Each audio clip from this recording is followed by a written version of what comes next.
Weigel. Here. Dockler. Here. Weber. Here. Mock. Here. Kavami. Here. Sandy. Here. Veen. Buczynski. We have a quorum. Thank you. Item 2, action item, hold public hearing and take action. 2.1, air autonomy loan conversion, attorney consultation and negotiating strategy. Ms. Mock, if I Yes. may. I have a conflict of interest on this item, and I'm asked to be recused. I'm a board member of Air Autonomy. Is there, I'd make that motion to recuse Mr. Sandy. okay, is there a second? I'll second. There's a second. All those in favor signify by saying aye. Sure. Aye. Opposed, same sign. Motion carries unanimously.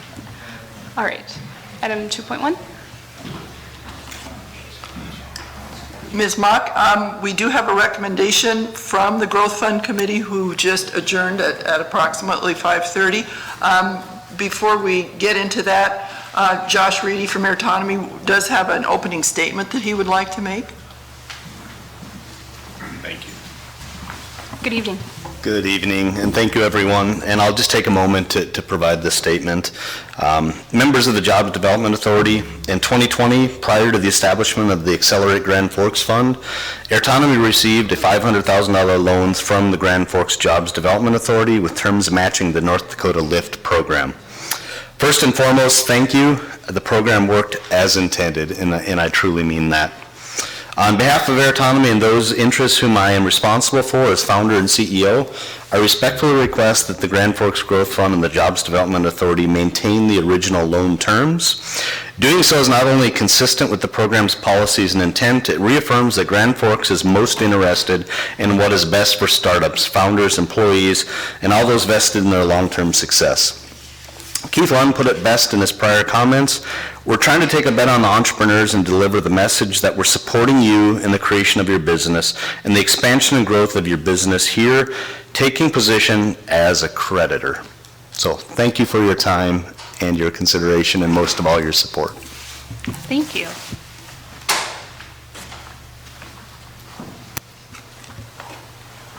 The recommendation that was provided by Growth Fund Committee just a few moments ago, I'm working from notes here, so Mr. Gosted, would you correct me if I'm wrong, but the recommendation was not to convert, but to negotiate with Air Autonomy to create a term more similar to those of the Accelerate Grand Forks program.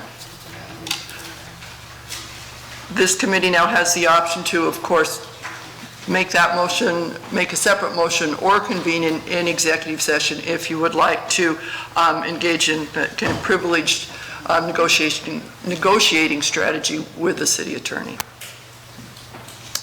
Members, any discussion? Mr. Gosted, any recommendations?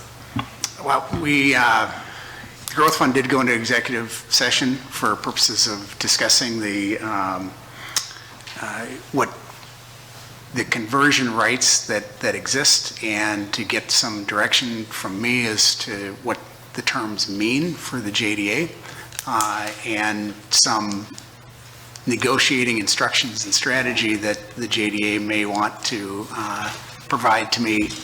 You know what the the Growth Fund Committee has requested is that you maintain the status as a creditor, and enter into negotiations with terms of conversion for subsequent events by Air Autonomy.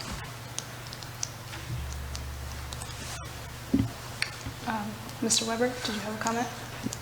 I'll ask a question first.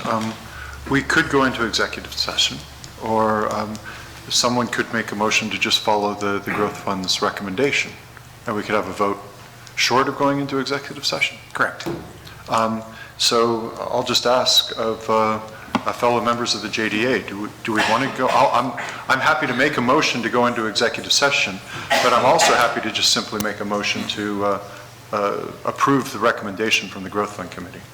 Yeah, and I would add to that, Mr. Weber, that we spent about an hour in executive session talking through numerous different options, and talking about all different ways to contemplate this, and I feel like the end result is the recommendation based on a lot of good debate and good discussion and engagement with our staff and attorney.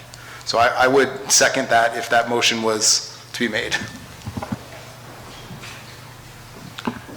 Can I ask Mr. Weigel, Ms. Dockler, any interest in going into executive session, or would you be prepared to just vote on a motion at this time? Mr. Weber, I'd be comfortable voting on a motion. I caught some of the tail end, and then I reviewed documents as well, and I'm comfortable with the recommendation of the committee. I agree with Councilman Weigel. Real good, then. I'll make a quick comment and then make the motion. The job of the Jobs Development Authority, the role of the Jobs Development Authority is not to go out and find deals for its benefit, but to benefit the community, the larger community, by creating jobs and spurring economic development. And I would also add to encourage the establishment of headquarters in our community. We often talk about just job development, and that's often a metric that's mentioned in these deals, but the ability to keep headquarters in our community is a tremendously important aspect of economic development. And so with that, I'll make a motion to approve the recommendation from the Growth Fund Committee. Second? We have a motion and a second.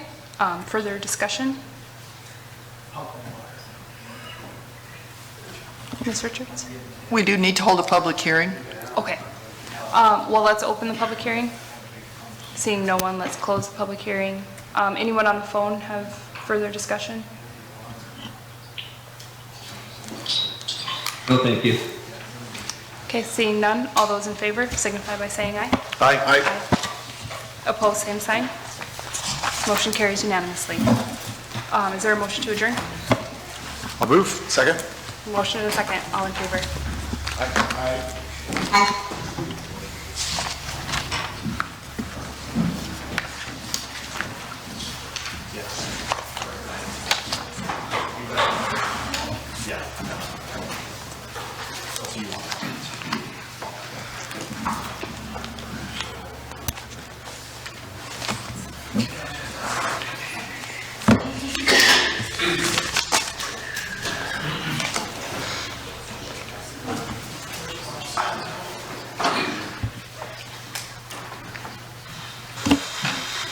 Good evening, everyone.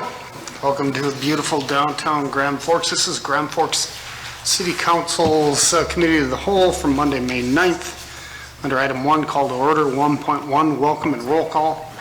Weigel, Here. Dockler, Here. Weber, Here. Mock, Kavami, Here. Sandy, Here. Veen. We have a quorum. Great. Item 2, under discussion items, item 2.1, renewal of lease agreement with Greater Grand Forks Senior Citizens Association, 620 4th Avenue South. Ms. Storstad, good evening. Good evening, President Sandy, members of the committee. This item is regarding the lease agreement that the City of Grand Forks has with the Greater Grand Forks Senior Citizens Association.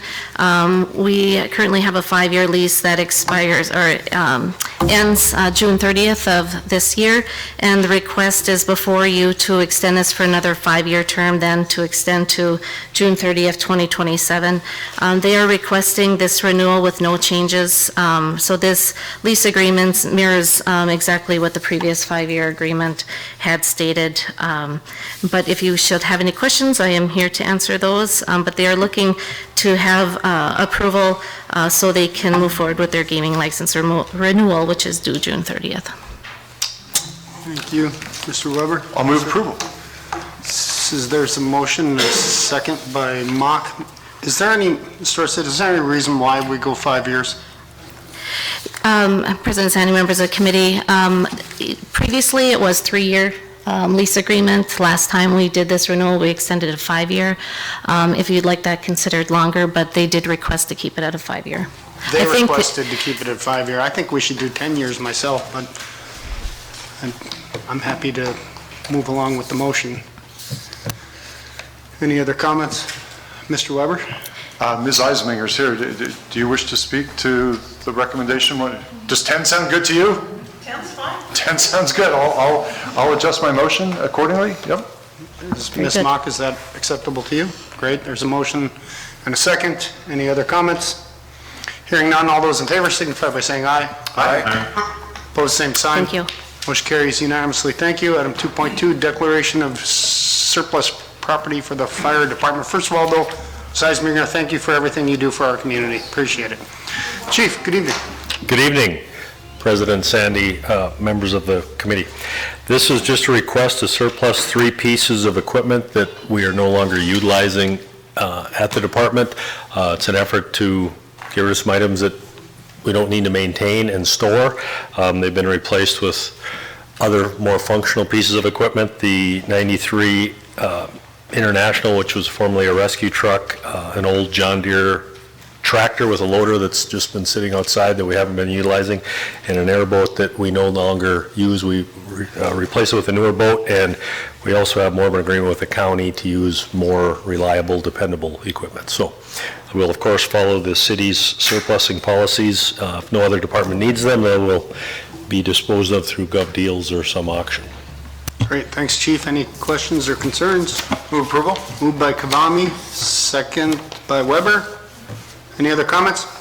Hearing none, all those in favor signify by saying aye. Aye. Opposed, same sign. Motion carries unanimously. Thank Chief. you. Item 2.3, award bids for Project 8515 Sanitary Sewer Easement Cleaning. Mr. Grasser, good evening. Good evening, President Sandy, members of the committee. The last time, item 2.3 has to do with the sanitary sewer cleaning project. The last time you saw that, you were approved plans and specs and authorized going out to bid. Again, this cleans up, is to clean some of the sewers back in the easements, get rid of the tree roots, et cetera, et cetera. We did open bids on May 5th. We had 2 responsible bidders. The low bidder is HydroClean at $80,646.50, and we would recommend award. Thank you, Mr. Grasser. Any questions? The easements. Moved by Weigel. Is there a second? Sure. Second by Weber. Any other comments?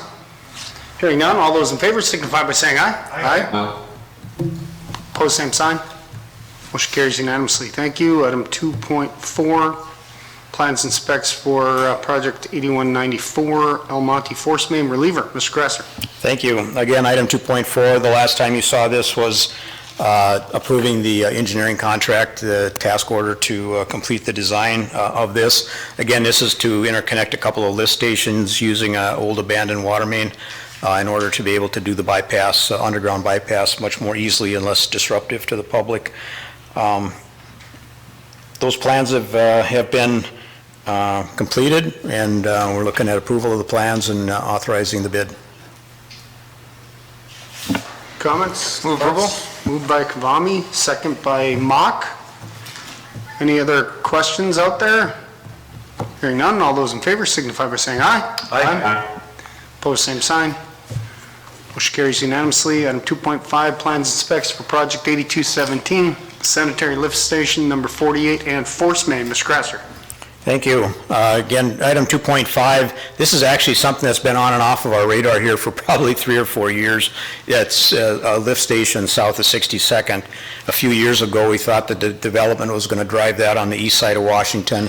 Now the developer, that developer kind of is not in play right at the moment. We have another developer now on the west side of Washington. It did show up that way in the budget planning document. So this would actually allow the development to proceed. The plat will be coming to you. It just went to planning and zoning. It'll be coming to city council here this month. But this would be the lift station that would serve that entire section of land, basically between Columbia Road, Washington, 62nd and Merrifield Road. In our numerical system, that's lift station 48 and the associated force main that goes with that. So we would request approval of plans and specs and authorization to bid. Thank you, Mr. Grasser. Is it safe to assume that this developer is going to be taking advantage of some of the tax abatements or the deferral that we put in place at the last council meeting? I would speculate that the timing of that is not just coincidental. yes. Coincidental. So we didn't put a minimum number of lots that we're requiring them to bring in. Do we have a sense of, I'm not super excited about throwing $3.5 million at a lift station unless we know that they're going to bring in a significant number of lots. Do you have a number in mind that they're bringing forward? I apologize, I don't have all the plat itself has, I'm going to say 150-ish lots to it. I don't know if they're actually planning on doing any sub-phasing within that. I'm not aware that they are. That doesn't mean that they, something might come up. But I think the discussion with the incentives, I'm speculating here, but I think the discussion with the incentives and approval of those will allow that larger development to proceed and take advantage of, economy of scale. Great. And we'll see the plats and other documents related to this in the future, and so if we want more input, we will have other opportunities than right now. Yes, Ms. Mock? Yes, but we're approving this estimate now without knowing that information.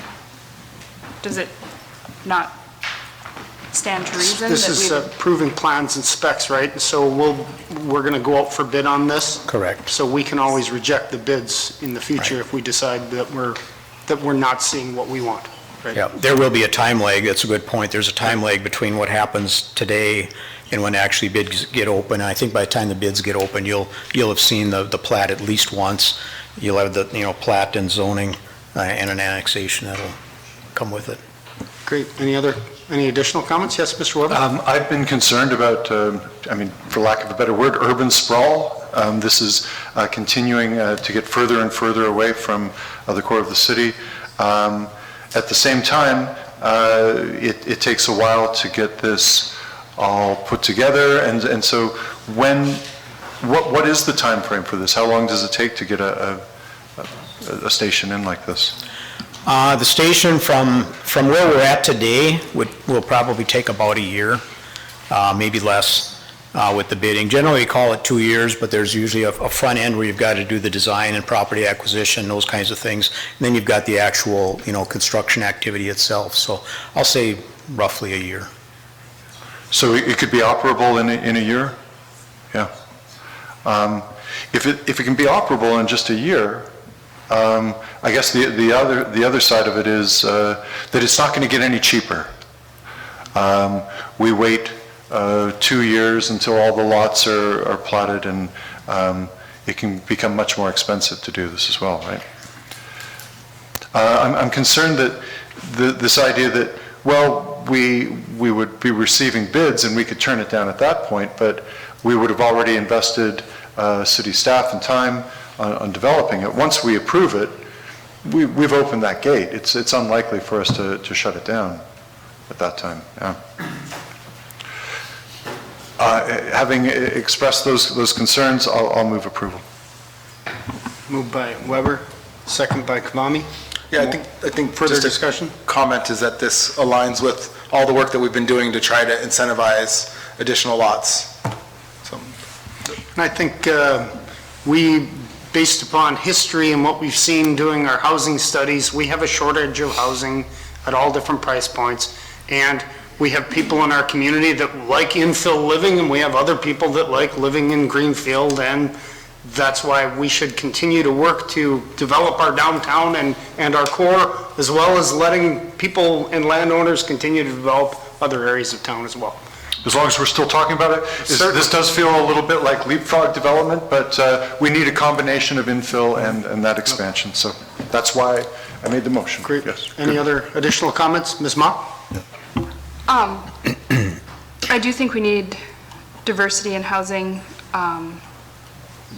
but I also think that we need to be watching the plat and making sure that we're actually getting the developments that we need to drive this kind of development. I agree, infrastructure that you put off typically gets more expensive, but once we build it, we also have to maintain, this infrastructure that we're then constructing. So,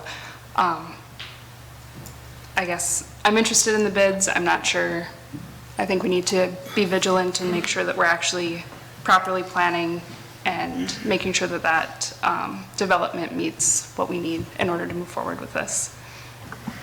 This is actually a big decision, right? It's consistent with what we've been discussing for some time, but it is a big decision, so thanks. Good, yes, Mr. Grasser?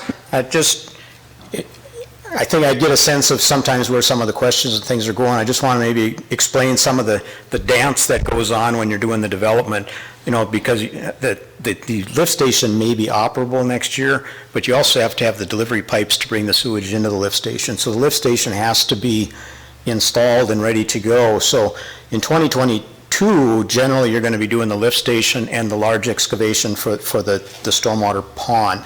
So you have a place to deliver stormwater, you have a place to deliver sanitary sewer. So that's why, all these things have to kind of follow a certain sequence in order to make it happen. So that doesn't mean that we'll be building lots, say certainly in early 2022 or 23, just because the lift station may be operable.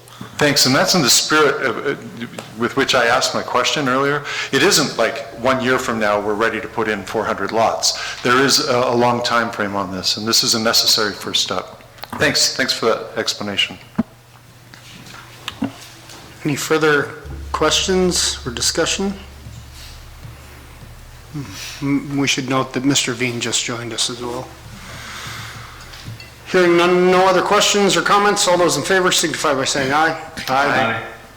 Opposed, same sign. Motion carries unanimously. I'm going to assume, Ms. Dockler, that was a positive vote, unless you let us know otherwise. Item 2.6. It was a no. Okay. Ms. Dockler dissents. Very good. I will slow down. Item 2.6, engineering agreement for project number 8529, upgrade controls and drives in flood pump stations number 202, 203, and 210. Mr. Grasser. Thank you. These are flood stations. These are the stormwater pump stations, which actually are getting a workout this season. I remember these stations went in, roughly about 20 years ago. So the electronics that are in there are old and dated, and you can't get spare parts. We actually did a project similar to this about 2 or 3 years ago. The idea is that, every couple of years we're going to grab like 3 stations and kind of continue rather than do one very, very large station. So these 3 stations here in no magic order were the ones that were kind of selected to be done this year. So we'll upgrade the pumps and the controls, et cetera, with the new electronics. We'll save the parts that we have then from those 3 stations and use them on the other stations that are still operating. So again, eventually we'll get through all the stations, but we're taking them in a measured pace. Great. Mr. Weber? So what is the life on, the anticipated life on the new stations then, or on the renovated stations? Realistically, you'll probably get another 20 years out of them. I mean, electronics, in my mind, though, are they have a pretty short shelf life, really. The manufacturers change, you get harder to get parts, et cetera, is usually what happens. And, usually you're good for around 10 years, but, most of these parts don't necessarily, fail on you. So you can probably, like these stations here, they went 20 years. But you just want to make sure you can get replacement parts if and when something does fail.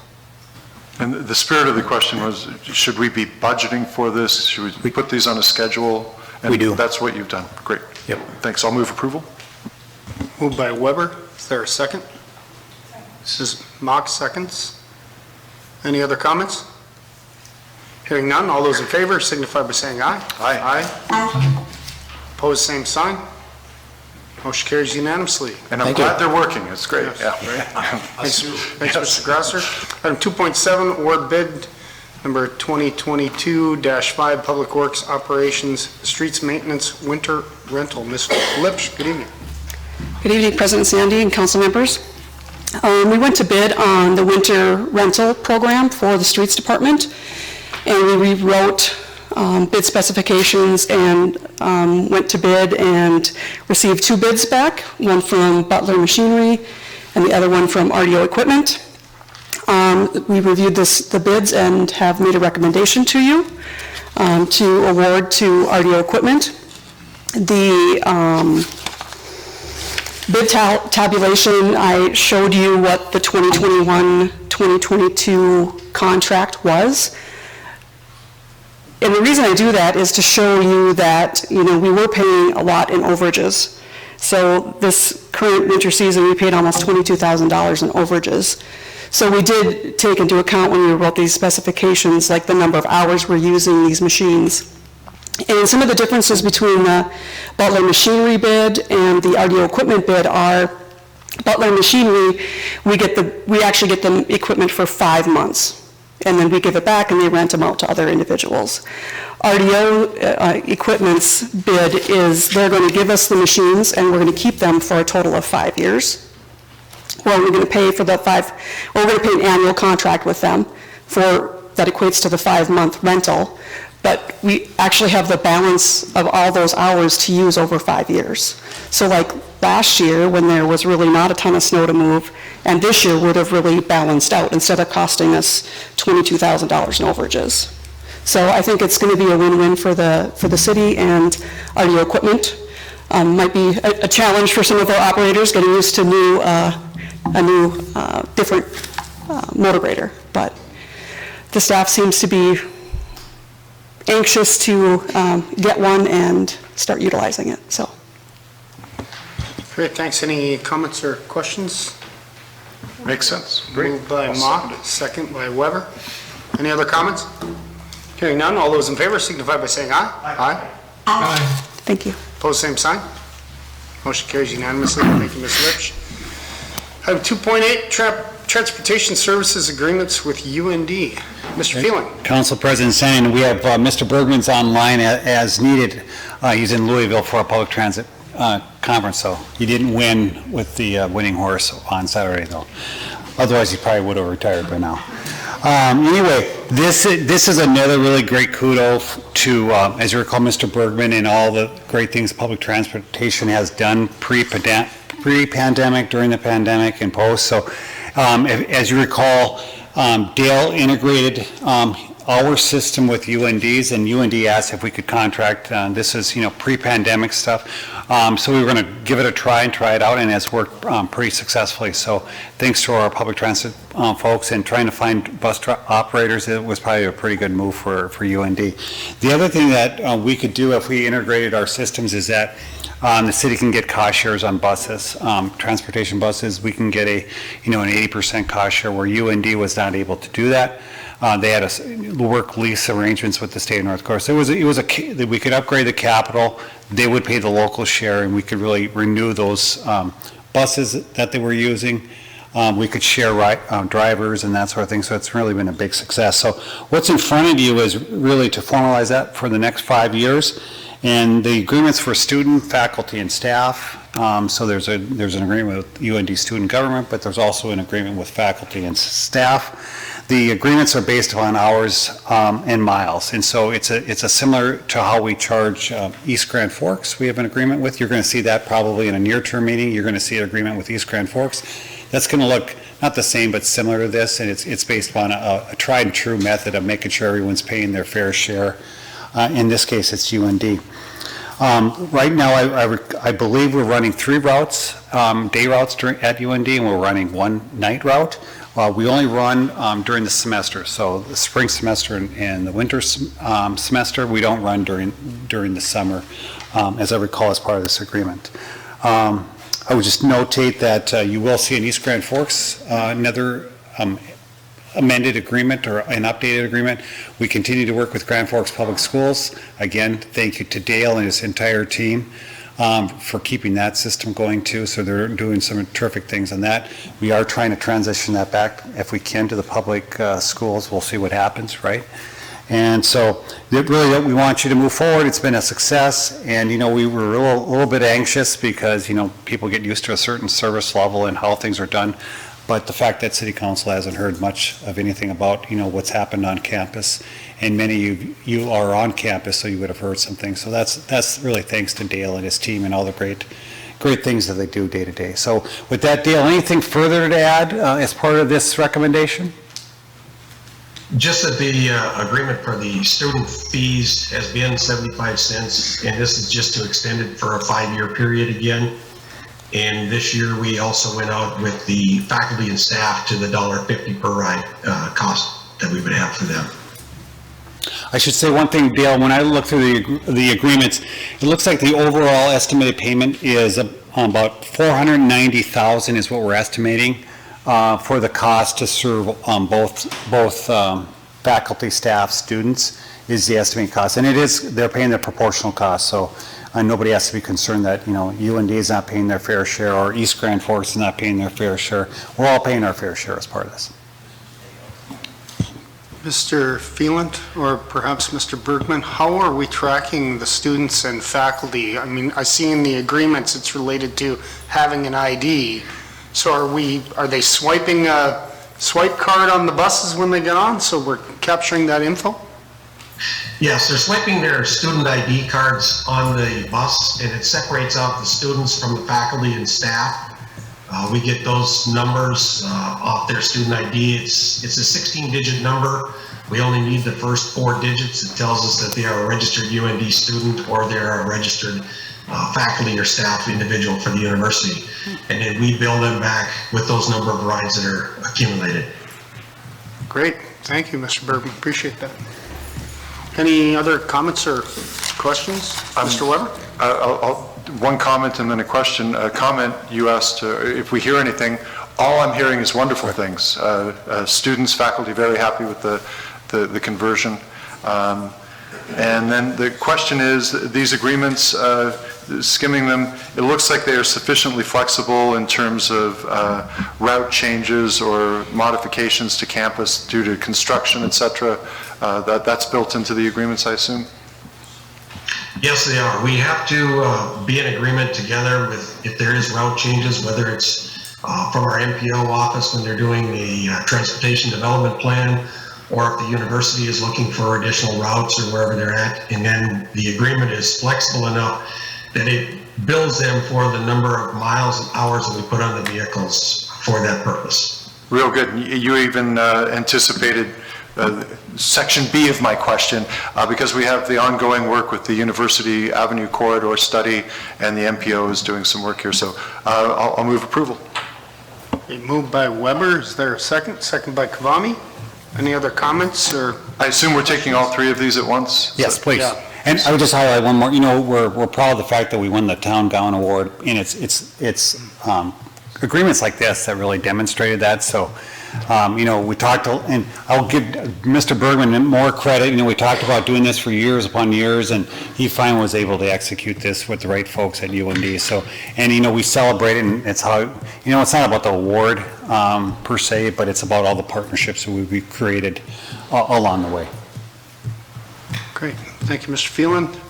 Any other comments? Hearing none, there's a motion and a second on the floor. All those in favor signify by saying aye. Aye. Aye. Opposed, same sign. Motion carries unanimously. Thank you, Mr. Bergman, for all you do. Appreciate it. Thank you. Item 2.9, Highway 81 Infrastructure, Special Assessment Cost Shares. Mr. Phelan. Council President Sandy and members of the Committee of the Whole, we've briefed these cost shares on probably a few different occasions. We had another briefing last week at the City Council, and here we are at the Committee of the Whole. Also joined by representatives from SNS. Mr. Warkup is here on behalf of SNS and its related properties, and I believe he wants to speak to this particular too. So I've also asked Mr. Gossett to follow up and provide the initial briefing, and I'm thankful to have Christian Danielson, who's worked a lot of the spreadsheets himself. So I've asked him to come up in particular on how we've created these spreadsheets, these cost shares, and in particular on that stormwater pond, which I think has the most nuance. Again, as we stated, these spreadsheets we presented to you a few times along the way, and we've represented various cost shares. That one of the things that you really demanded is that we go out and meet with the adjacent property owners to the Fufang plant and give them some sense of what their special assessment cost shares are going to be and how that will translate that into overall costs and also annual costs. So that we've done that, we've refined these spreadsheets along the way. And then most recently, in the last 2 weeks, we have had conversations with S&S and their related properties. And so primarily Mr. Gosted and I, along with other department heads, have had conversations with them, as noted in the staff report. I think positively, and we've heard this in some of our private meetings with property owners, is that the adjacent property owners are not against growth and development. And in fact, they understand that some of the infrastructure development would be positive to their overall growth and development in this case. So that's what we heard from S&S, and we've heard that from others. What we have heard, and we've told you this before, is the concern about special assessment costs. Not only the costs, even though we've said these are the possible cost shares, they want some certainty, and we can all understand wanting some certainty as we move forward. And in particular, Mr. Hodak was here previously, and he's talked about property taxes, estimated property taxes, he's talked about estimated values. And, even if you get rid of the Faulkner Township taxes, the city and the Park District taxes are going to cause a rise in property taxes. In addition, Mr. Hodak has brought back property values, and most of the properties are undervalued to what he's going to provide, and all based upon objective and reality regarding what the property should be worth. So with all that, what can we do on the special assessment side? So that's what we've had a lot of discussions on. The other thing that we're in the midst of, there's been planning and zoning meetings, so on May 16th, the final planning and zoning is going to be in front of City Council, and then on June 6th will be the annexation. And so you have an annexation resolution in this area, not only with the Fufang property, but with those adjacent property owners. That's coming. And so in advance of that, S&S has asked for a further conversation and some sort of decision so that they know in advance of whether they're going to plan to protest the annexation or not. So with that, I'll just go through some of the special assessments that we've talked about. Number one, on the drinking water and fire protection side, we've had Mr. Chief Lorenz up here, and he said how we're going to serve them. We don't need to add an additional fire station. He's talked to you about the interim fire protection strategy. So overall, we do need 8 and 16-inch water mains so that we can provide fire protection. Along the way, we're also going to provide drinking water or potable water supply in that area. We have received preliminary approval to design at a 60% cost share through the North Dakota State Water Commission. And generally, they always have that exception in the rule in every agreement with the state. As long as they have funds, we're going to continue to fund this at 60%. I don't see any reason right now with the world that, we live in, with all the revenues that are coming in from the state of North Dakota, they have set aside that 60% cost share in their funding streams. So not only through planning and design, but also through construction. So I think there's no absolute certainty in life, but I think there's a lot of certainty that we're going to get a 60% cost share on the drinking water side that will also provide fire protection. I feel pretty good about that. Even at the last meeting, they let the State Water Commission know that project and our 60% cost share from the state is embedded in their financial numbers. So I think that's a good indicator that we're going to move forward in that. So again, that state share would be about $1.45 million. The 40% cost share would be $974,000 we estimate so an overall project cost of $2.4 million. The city's cost share of 40%, we would look at the very best way that we could debt finance that through the state of North Dakota through a 30-year debt financing instrument. We would try to use a 2% interest rate program, whether that's the drinking water SRF or our Bank of North Dakota program. That's how we would do it.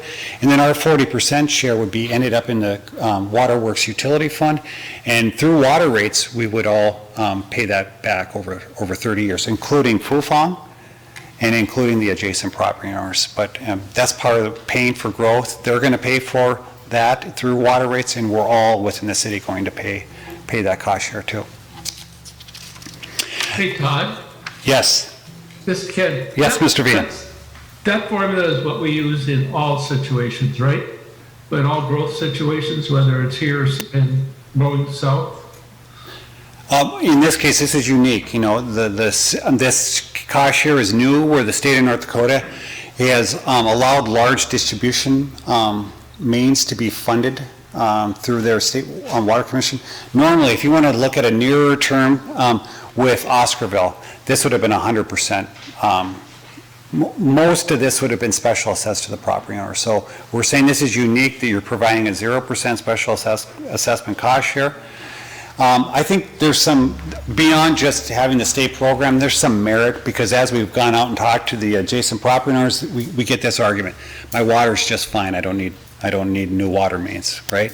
And so I think this is a way for the city of Grand Forks to show, not only partnering with the state of North Dakota, but replacing the water mains, getting the water mains so that our fire department is effective in these areas, and then we eliminate the conversation about my water's just fine, I'm getting along just fine, which kind of leads into that conversation. We are working with Agassiz Rural Water on an interim strategy, because we got to move the water lines from, the middle of the Fufang site, adjacent to some right-of-ways so that we can serve the adjacent, we're doing that right now.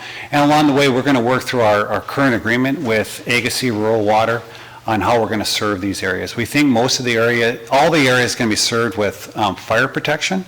There might be some areas where it might be more strategic for Agassiz Rural Water to serve them potable water in certain areas. That would likely be on the north end of the property, but we're going to work through all the particulars with Agassiz Rural Water.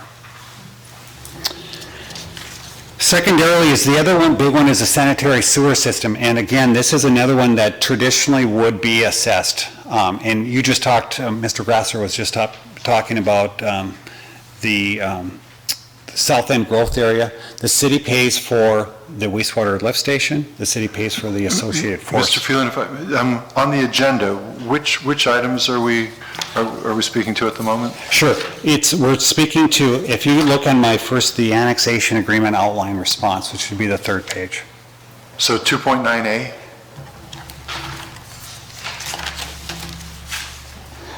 I believe 2.9. 2.9A. Yes. Okay. Yes. Very yes. Good. So I'm on kind of the S&S transport annexation agreement outline responses. So I just got through the water part on that. And now if you turn that page to the second page, I'm talking about the sanitary sewer system. Thanks.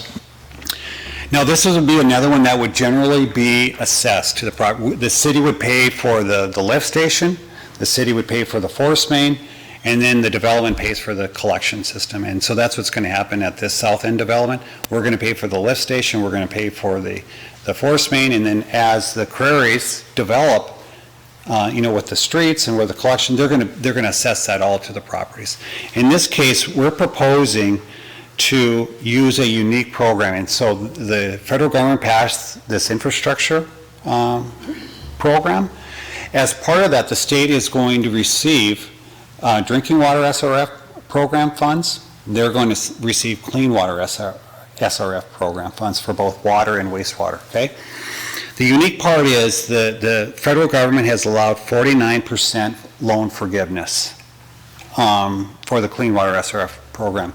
We think we're going to, and there's the state of North Dakota and the North Dakota Department of Environmental Quality are still creating rules, and we anticipate the rules will be finalized this year, and we're going to ask for 49% forgiveness in this area. The reason why we're going to argue is it's an infill area, it's has septic systems, and so from an environmental health perspective for a priority of the state of North Dakota, this is an area that ought to have a sanitary sewer system that's connected to the municipal wastewater treatment plant. This would meet the state's policy, it would meet Grand Forks County policy, and for us doing this in this case, from an environmental perspective, we would ask that this would be forgiven. The other thing we would argue is that it also would alleviate the special assessments, the cost burden on that. So that's going to be our argument, and I think we have a really good argument on that. So when we go through this particular one, that's why we've kind of said we're going to try the best we can, and people want, instead of just saying, me standing up here and saying we're going to try the best, they want some certainty that we will not assess the sanitary sewer collection system above and beyond the force main and wastewater lift station, okay? What does that mean? So we estimate the project is $3.7 million to put in sanitary sewer collection system. Of that, I was meeting with Christian, he says about 1.77 plus or minus would be part of the loan forgiveness. About 1.84 would be part of that 51. So loan forgiveness, 49% we can ask from the state, 51% is our cost share. Okay, so the 51% is 1.84 million, okay? So we would, instead of assessing that, we're going to have that cost share. So certainly, Fufang is going to pay rates for wastewater. The adjacent property owners are going to pay wastewater rates for the connections. All the city of Grand Forks are going to pay wastewater rates. So this is again going to be for the 51%, we hope, is going to be another 2% 30-year loan that we're going to pay back through wastewater rates, okay? Not only the new customers we're going to hook up, but our existing customers are going to hook up too. Fufang will not, they're going to pay their share of the collection system. So their share of the collection system is $162,000. So we are going to assess them their share of the sanitary sewer. At the same rate we would assess any commercial user? Yes, so they will not get the break that we're proposing now, and that's a good story because they're a greenfield development. This is existing development. And then further, as we've spoken with some of these property owners, is we get into the argument about what stage of life is their septic system. Is it in year 1 or is it in year 30? And then you eliminate the discussion about, what's the age of my septic? I really don't need sanitary sewer. I'm doing just fine. Those sorts of things. We eliminate some of those conversations that we need to have. The other thing, I'm going to come back to the stormwater collection pond.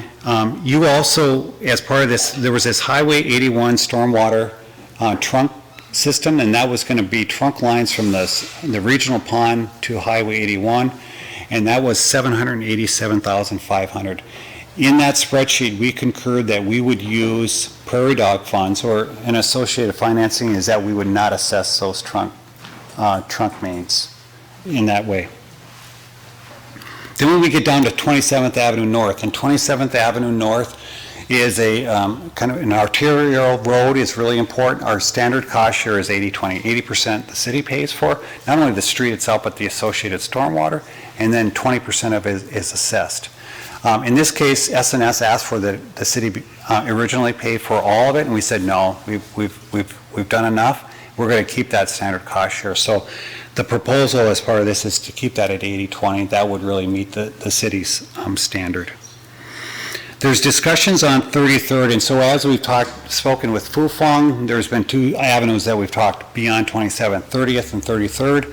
Those would be secondary access points for perhaps Fufang having a secondary, or the city of Grand Forks having a secondary utility access or a first response access. What we've said is that we're not going to special assess those. That'll be a discussion between Fufang and the city of Grand Forks about how we pay for that, and that would not be special assessed. So Mr. Phelan?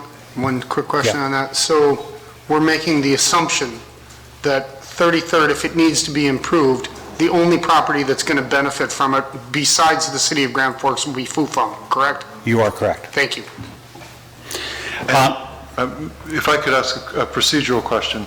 It's committee of the whole. We don't normally have citizens' comments at the end, but on individual items, we take any comments. Would we be having citizen comments on this item? How will that work tonight? I think if we're going to allow SNS to speak to this topic, we had to better open it up to anyone that wants to speak to the topic. Yes. We're certainly, I'd like to limit it to 3 minutes like we have been, and I'm assuming that SNS can get their points across in 3 minutes. Is that satisfactory to you, Mr. Weber? Sure, and would we do that for each of A, B, C, D, E, or would we listen to the whole presentation and then have comments? I'm not sure, Mr. Phelan, what are you asking us to, ultimately, what are we going to be voting on this issue tonight? I'm going to ask you to vote on, under the staff recommendation, I have you guys considering all those bullets, or all the bullets that I'm going over currently right now as part of the staff report. All subject to our city attorney's final review and final completion of this. I don't know, what's a good way to move forward with that? Well, I guess in my opinion, we would take the staff recommendation, which is the 2, 4, 6, 8 different bullet points, correct, Mr. Phelan? And we would, in theory, move approval on one or all of them at the ssame time. I would assume that we would open the public hearing. If we're going to have a public hearing, we would open it on all bullet points and take them all at the same time. After we hear them all, okay. after we've gotten through with the presentation. Thanks, that was my question, that's I think the reason why, I think what SNS is asking for is Yes. good for all the adjacent property owners, is what we're doing here. So when we've spoken with SNS, we said, we have essentially said that, we want to carry out these cost shares, and clearly they're only speaking for themselves. They can only represent themselves. What we've said is, because we work for the city of Grand Forks, we're representing all adjacent property owners with these various cost shares. The final bullet in this area is that 40th Avenue improvement in paving, and we're not in planning, and so if you recall that, the site development, that would be the road along the English Coulee diversion. We are not planning to make any improvements along that way. The next part is parcels with existing water and sewer. Basically, what we've said is that we are going to put these water lines in. We're going to get the 60% cost share. We're going to have fire protection ability, so you're going to have to hook up to it. There might be some nuance on the potable water side, but we're going to work that out with Agassiz Rural Water. We do have an agreement with them on cost shares and how we buy folks out. We'll manage all of that particular interest. The second one they said is sometimes when you have a sanitary sewer system, you may not necessarily hook up right away, and I followed up with Mr. Grasser, and he's confirmed that sanitary sewer is a little bit different than drinking water. Drinking water is generally all or none. We're going to hook everyone up. On the sanitary sewer side, we have allowed people to hook up when it made sense to them. And so we have worked on a case-by-case basis. In particular, even in Oscarville, there's not everyone that's hooked up to the sanitary sewer right away. So that's some things that I think administratively we can work through as part of this. Obviously, all undeveloped parcels when they... So I could have water coming to my property, but instead of using the sanitary sewer line, I could have it go to my septic. Yeah. And if I've got another 20 years on my septic, I could do that for another 20 years. So that we would work on a case-by-case basis. And my utility bill from the city would be for potable water, and there wouldn't be a charge for the sanitary sewer. We would have to consider that at that moment, what kind of service they're getting. But theoretically, you haven't hooked up to the sanitary sewer system. We would work through those particulars. Thanks. I don't want to say no one has, because maybe there's somebody in Oscarville that hasn't hooked up, but they're getting but we would work through all that. That's the one nuance request. Again, this is hard to say this has to happen we're dealing with adjacent property owners that have been there for 40 plus years. There's going to be some nuance out there, just like in Oscarville, there's some nuance. We talked about the flood protection specials, and obviously they're within the flood protection zone. And so when we talked earlier, Al was up here and he was talking about renewing some of the electronics on the 12 flood stations. So what we do is that when they become annexed, these properties become annexed to include Fufang, they're going to get the flood specials. And so the one change we've done was we're going to move out those payments to 30 years. As part of this, we have the assessed amount per square foot, which is, the 0.132384 per square foot at an interest rate of 4.46. So that's standard of what we've always done. We've only moved it out to 30 years. And what happens is that comes because they were in a future annexation area. They're not paying for the current bonds that many have been paid off. They're paying for future rehabilitation of the system, so that goes into a sinking fund, these funds. And then we update pump stations like we just talked about. So when Mr. Weber, you talked where these funds come from, it comes from, there's a sinking fund when entities get annexed after the original project was paid for, and they help renew the facility. There were some discussions about making sure we can align the utilities so that if there's some existing utilities, let's not try to take away, right away if we don't have to. So we've agreed to make a lot of sense of that. And obviously this would all be contingent on that we annex this entire area. That's going to come up in June 6th as part of that we can get over that hump and move forward. And I think the biggest unknown, and we've talked with this with planning and zoning, is basically you're laying out our intention if we do move forward with annexation. Yes. Yep. Thanks. And so the last piece that's really come in that it probably had the most uncertainty is this stormwater regional pond. And we know, speaking with SNS, that stormwater regional pond is important because if you want to grow and expand, you're going to need you're going to need ponding. And one thing we do know is that it's you have a certain amount of property and you want to be able to develop it as much as possible. And if you have to take some of your property away for, ponding, that's going to restrict you. So I think this regional pond is really going to help development in this area, and the fact that people can go to that regional pond and not use some of their existing property for as part of their development. So where we've come with it, we always had, when we were in front of you, we always had the with Fufang option, but what's come up when we've talked to S&S and others is what if Fufang doesn't come? And certainly Fufang, we know, has purchased the property. They're asking for annexation, but they're saying, what if something doesn't happen? What's going to happen? And so your standard city policy is that the city pays up to 20% of a regional pond. And so that's your standard city policy. The other thing this city, we did the 20% just to reduce some of the costs of these large regional ponds and to promote regional ponds. The other thing you did as part of a policy is that all city property within an annexation area would pay their fair share too. So you wouldn't take whatever the city's property, subtract that off and then have all the private property bear. So we've done that as part of that 20%, and our city lot would pay its fair share. We also talked about this 50%. And so when you think about the Oscarville and some of the things we try to do to get all that infrastructure in, the city council did pay up to, plus or minus about 50% of that regional pond as part of that cost share. And then I think when you looked at all those various streets, as you recall, there were a couple avenues and a couple streets, and it was kind of hard to tell what was what. But as I recall, some were a city share of 80-20, some were a city share of 40-60. But I think when you averaged it all out, it was about 50-50, plus or minus. So we paid about 50-50 on the street, 50-50 on the regional pond. And so that's kind of how if you want to look at comparable things. But we didn't pay the sanitary sewer collection. We didn't pay for the drinking water and fire protection. We did pay for the wastewater lift station. We paid for the forest main. We did a lot of things. So there's always nuance in all those things. Clearly, S&S is asking for the 50% cost share. And so what I'm going to ask Mr. Danielson to come up here and just kind of go over those numbers so you can understand how we've worked the various spreadsheets. So thank you, Christian. Good evening, Mr. Danielson. Thank you, President Sandy, members of the committee. I'm just going to pull something up here on the computer quick here so we can kind of walk through it. I might need your help back there, Cheryl, to get this pulled up.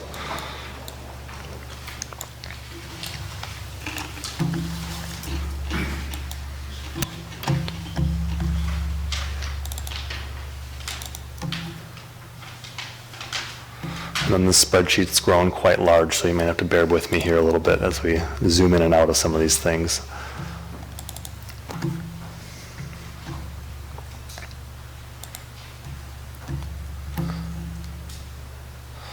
So most of you guys are familiar with the spreadsheet we've been preparing here for the special assessment estimates that we've been going through. And like Mr. Phelan said, we've been looking at a couple different scenarios for if Fufang doesn't come.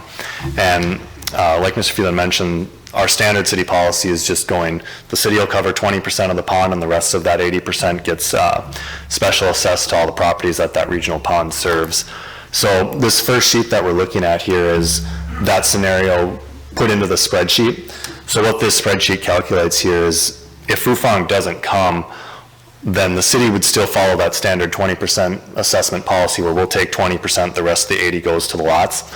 So every single lot is taking 80% of their area's share of that pond.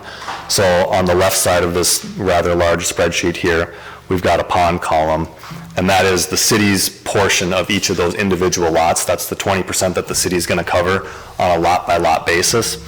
And then on the right side of the spreadsheet in the pond column, it is the 80% left over that each lot is going to take per the city's standard 20-80 split on a regional storm pond. So like Mr. Phelan said, we also did look at the 50-50 split on these ponds. So this is the exact same spreadsheet prepared in the exact same way. It's just that the split is now 50% city, 50% assessment. And it's the exact same setup where the left side of the spreadsheet, and if you're following along on the agenda, this is items D and E. So you can pull those up and look a little closer if you want. But left side of the spreadsheet here is the city's 50%, and then if you go over to the right side, you've got the assessed 50%. And on a 50-50 split, you might be wondering why are the numbers different? Why is it higher on the assessed side? The city's got a markup that we apply to all assessment projects just to cover administrative costs that the city incurs through an assessment project. So they're slightly different, but you'll notice from the 20-80 split to the 50-50 split, those numbers come a lot closer for what the city's covering versus what the assessed properties are covering on these projects. And then just so you can visualize kind of what that breakdown looks like side by side, we also put a sheet together that compares those directly here. So I'll just try and pull that up on the computer here.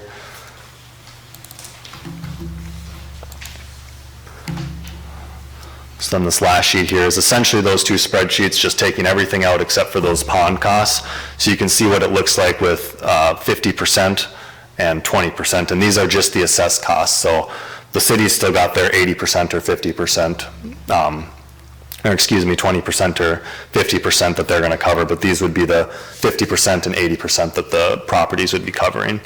And then you'll notice that it still has Fufang listed here, even though these are scenarios where Fufang isn't coming. We're still assuming in these calculations that that lot is still going to pick up an assessment, whether it's Fufang or not Fufang. So that's what that lot is up there, and then this is just the side-by-side comparison of all of those special assessments with those two different options. And then at the very bottom here, you've got the city's coverage portion of that. And then that number does not include the assessment that also goes to the City of Grand Forks lots that are included in this area.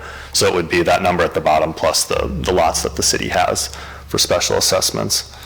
And then the final sheet that's attached here, item 2.9G, is the spreadsheet that you guys Actually, are probably Christian, most... could you go back to the bottom there and yeah, absolutely. And walk us through that. So the share paid by the current property owners, yes. Under the 80-20, under the 50-50, where do I get a total? It's the bottom number minus the second to the bottom. Correct. Minus the city's share up at the top of the spreadsheet.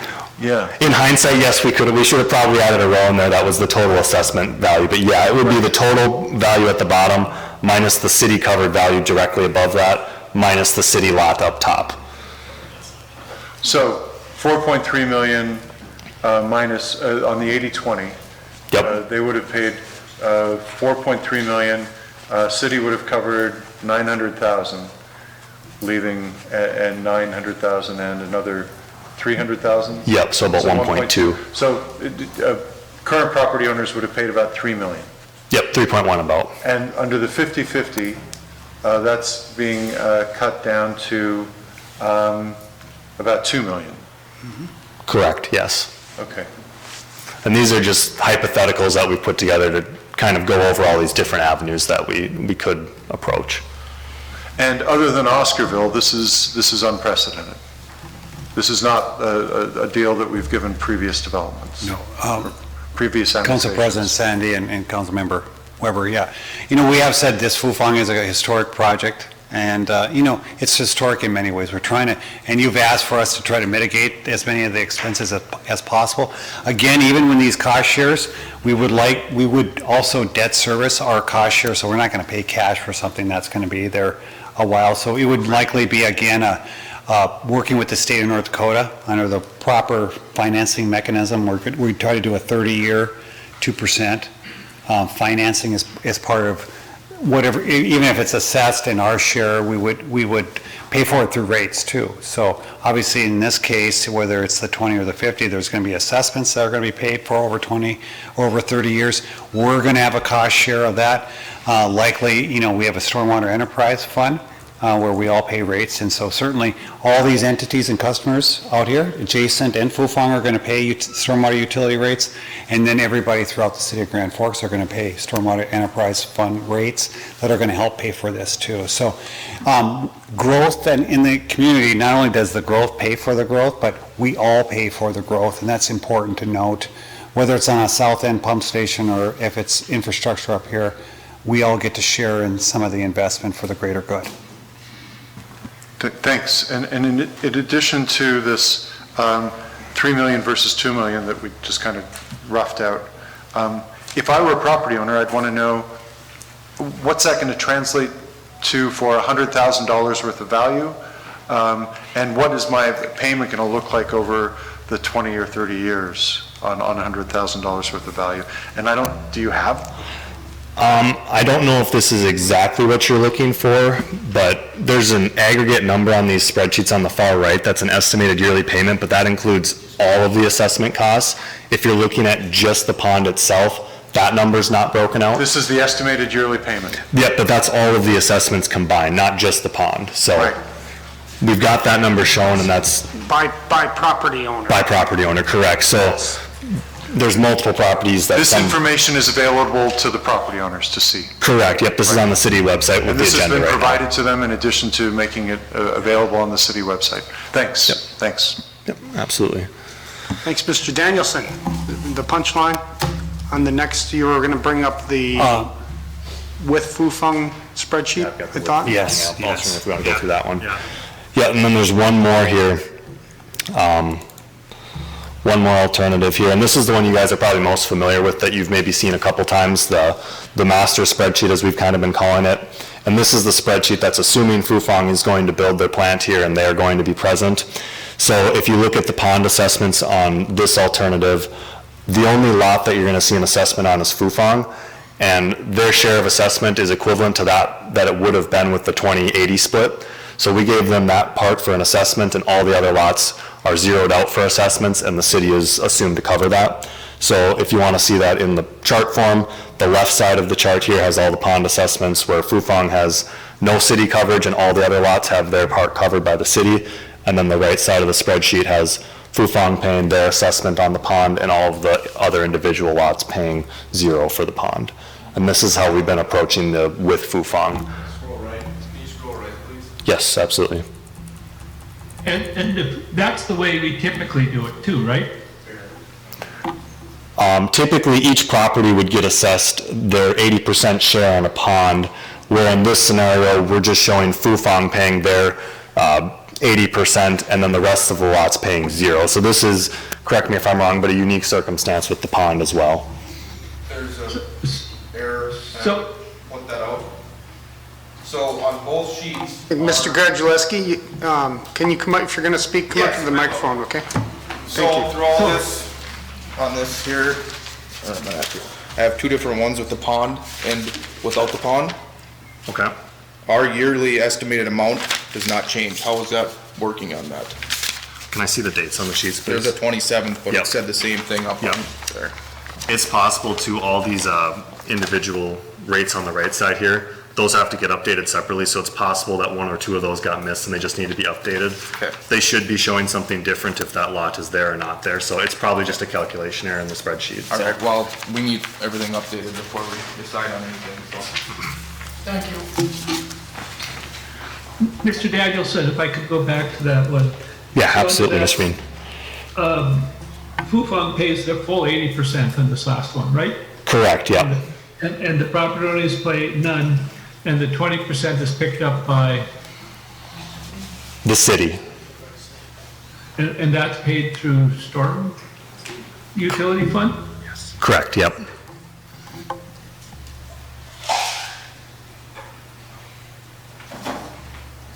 But let me say, then I'm trying to make sure, don't we normally pay something on those ponds? We typically pay 20% on our pond, on a pond of this size, we typically pay 20% of the pond, yes. So this isn't any different than normal, I mean, for us in this case, we pay the 20%. Correct, but in this scenario here, we're paying 100% for all of the lots excluding Fufeng. So in this one, only Fufeng is paying their 80% share, everyone else is paying zero. So it's kind of a hybrid setup.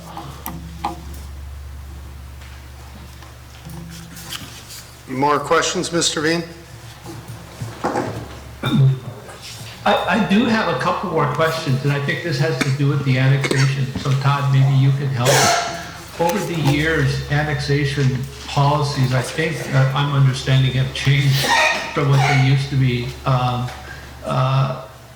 There is the ability to protest. Can you talk a little bit about that, where we are? Because the property owners can protest annexation, is that right?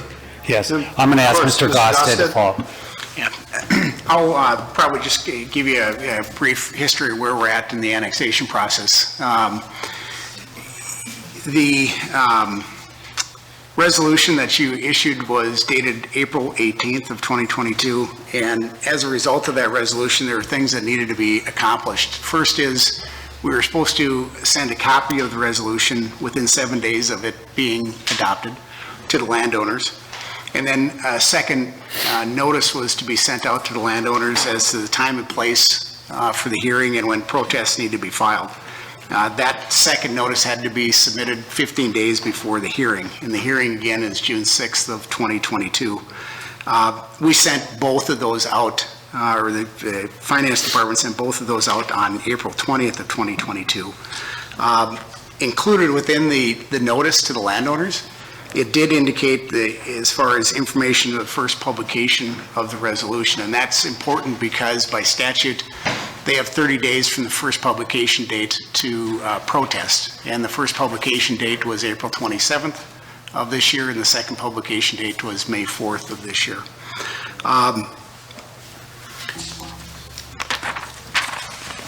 We also were required to send out a notice to the county and the township that are affected, and we had to provide notice of the time and place for the hearing, and that had to be sent out 7 days before the June 6th hearing. The Finance Department sent that out on May 2nd of 2022. So as of we sit today, all notices and publications have been accomplished for the hearing. The only thing that needs to be done now is the hearing where you hear and determine the sufficiency of the protests. And again, the protest date is 30 days from the first publication date. That was April 27th, so the 30-day, my calculation is the last day for written protests is May 27th of 2022. With respect to Mr. Veen's question, if there are less than 1/4 of the total territory, property owners owning less than 1/4 of the total territory proposed to be annexed, then the territory becomes part of the city as of the date of the adoption, and then we record the resolution of the map, and the annexation becomes effective as well. And I think I talked about the nuance between the one sentence says if there's less than 1/4 of the territory protesting, that territory becomes part of the city, and then the next sentence says it becomes effective when you record. And I think we talked about that with respect to the contingent annexation proposal. If there are more than 1/4 of the property owners that own 1/4 or more of the territory protesting, then the city has an option. They can either stop the annexation or they can proceed with the mediation process. There are mediators, the governor appoints a mediator, the protesters can appoint, the city can appoint a mediator, the county, the township, and others that have an interest all have an opportunity to appoint a mediator. The governor's mediator then runs the mediation process. If the city is not satisfied with that mediation, you can pursue an administrative hearing through the administrative office in the state of North Dakota. Basically a mini trial, so to speak, where there's an administrative law judge that would make a decision on the annexation. Anybody that's not satisfied or aggrieved by that particular decision can then appeal that take it to district court, and then an appeal could be taken to the North Dakota Supreme Court. So again, at this point, we're in the process of the protest period. And if the property owner is owning less than 1/4 protest, you don't get to that 25% marker, then the annexation then the territory becomes part of the city. If you're at or more than 25%, then we go through this mediation process. Mr. Weber, question? And that's all, I'm sorry? One moment, Mr. Veen. Mr. Weber? Yes, sir. That's all according to North Dakota Century Code, is that correct? I'm referring to North Dakota Statute 40-51.2-07. Thanks. Thank you, Mr. Weber. Mr. Veen, please continue. Yeah, and so this process has evolved over time, we'll put it that way. So 1/4 is based on square footages or acreage or area then, right? It's based upon the territory, the geographic territory. Yeah, and the old point system that we used to have to determine whether it was qualified for annexation or not really means nothing anymore legally? I'm not sure about that because I think that was part of the analysis as to whether the city council would approve the resolution for annexation to begin with. That is an arbitrary point system that was made up by the city of Grand Forks. There isn't anything legal standing on that point system at all in the first place. Yeah, that's what I was kind of getting to. I'm trying to understand the legality because, you know, we have talked about in general the idea that we would like to annex all of the areas, especially these islands that exist. Again, depending on those annexations, it's pretty hard to do that if you're following these formulas because if more than 1/4, I guess, protest, we have a lengthy process to go through. You know, it seems, I guess, as I'm thinking about it, would that be accurate? Correct.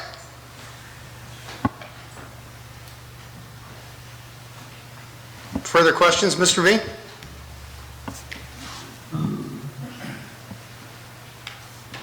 No, I think,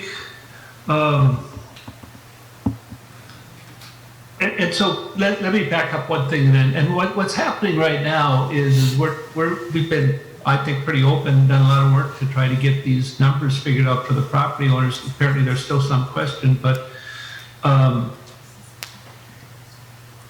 it seems like there's, what I'm looking at from maybe the city's perspective as far as city residents, we are picking up a fair amount of some of the infrastructure cost share, and some of that's not necessarily typical, but I think as Mr. Phelan said, that's part of kind of the enticement for the development to make or to contribute, of course, to some of the infrastructure costs, which are pretty significant.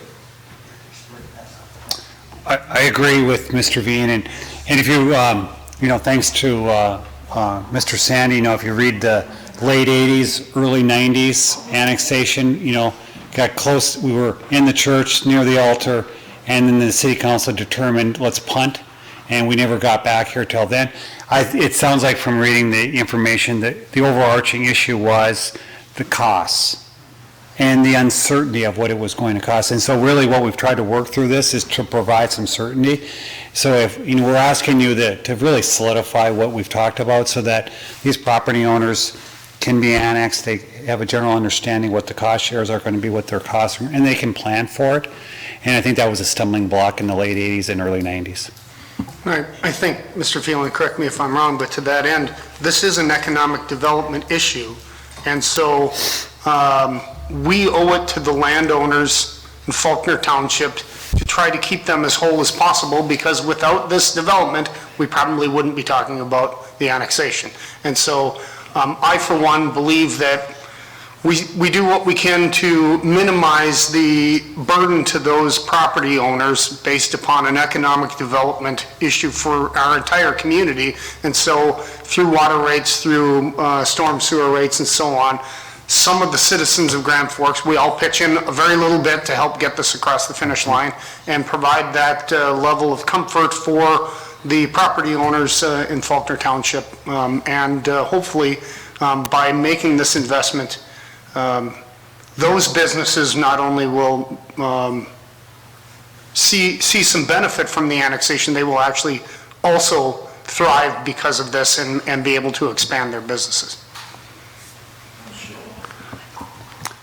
I think, President Sandy, that I believe that's all that we have, unless Mr. Gosta, do you have anything further to hand it back to you, or if you want to have anyone else respond? Certainly, we'll open up for more discussion amongst council members if there are other questions or thoughts. Any questions about the annexation agreement as proposed by SNS? And what we've said is part of, they've asked, I think we should give some credit to SNS trying to really formalize this, move us forward. All that we've done is that let's expand it to all the adjacent property owners, so it's fair and reasonable to all. And then ask Mr. Gossett to draft up whatever the appropriate agreement is as part of this. So essentially, what's good for the goose is good for the gander, right? So we're basing another agreement or a general agreement based upon what S&S has brought forward to us. Is that accurate? That's a fair statement, President Sandy. I'm not sure that not going to get every landowner out there to execute this agreement. So my thought process is that the council approve this proposal. I think the issue is the pond, the percentage of the pond, and then make it subject to a successful annexation. Thank you, Mr. Gosted. Mr. Weber, additional questions, or Ms. Mock? Anyone? I'm interested in hearing from folks, and then I may have some questions. Certainly. I think Mr. Warkup perhaps wanted to say a few words, or did you want to wait, or you're welcome to come to the... I'd like to say a few words just for a moment. Certainly, if there's anyone else in the audience that's interested in speaking to this, feel free to come on up, state your name for the record, and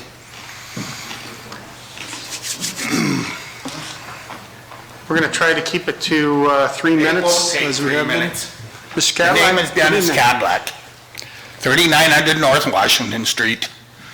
What you guys are doing here is you're not even playing by your own rules. You're doing things the way you want it, and it's all going to wind up in court sooner or later. And if it takes 2 years, just like the last election did, that's what's going to happen. Because what they're doing here is they're breaking up the annexation. They don't have all the people you're annexing in together with this. You're breaking up the annexation into smaller pieces so you have less than 25%. You guys are cheating. Lying, cheating, and it's criminal.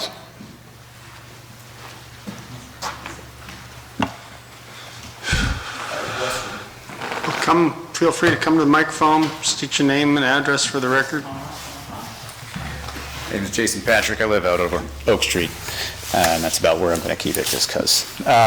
So my question is this.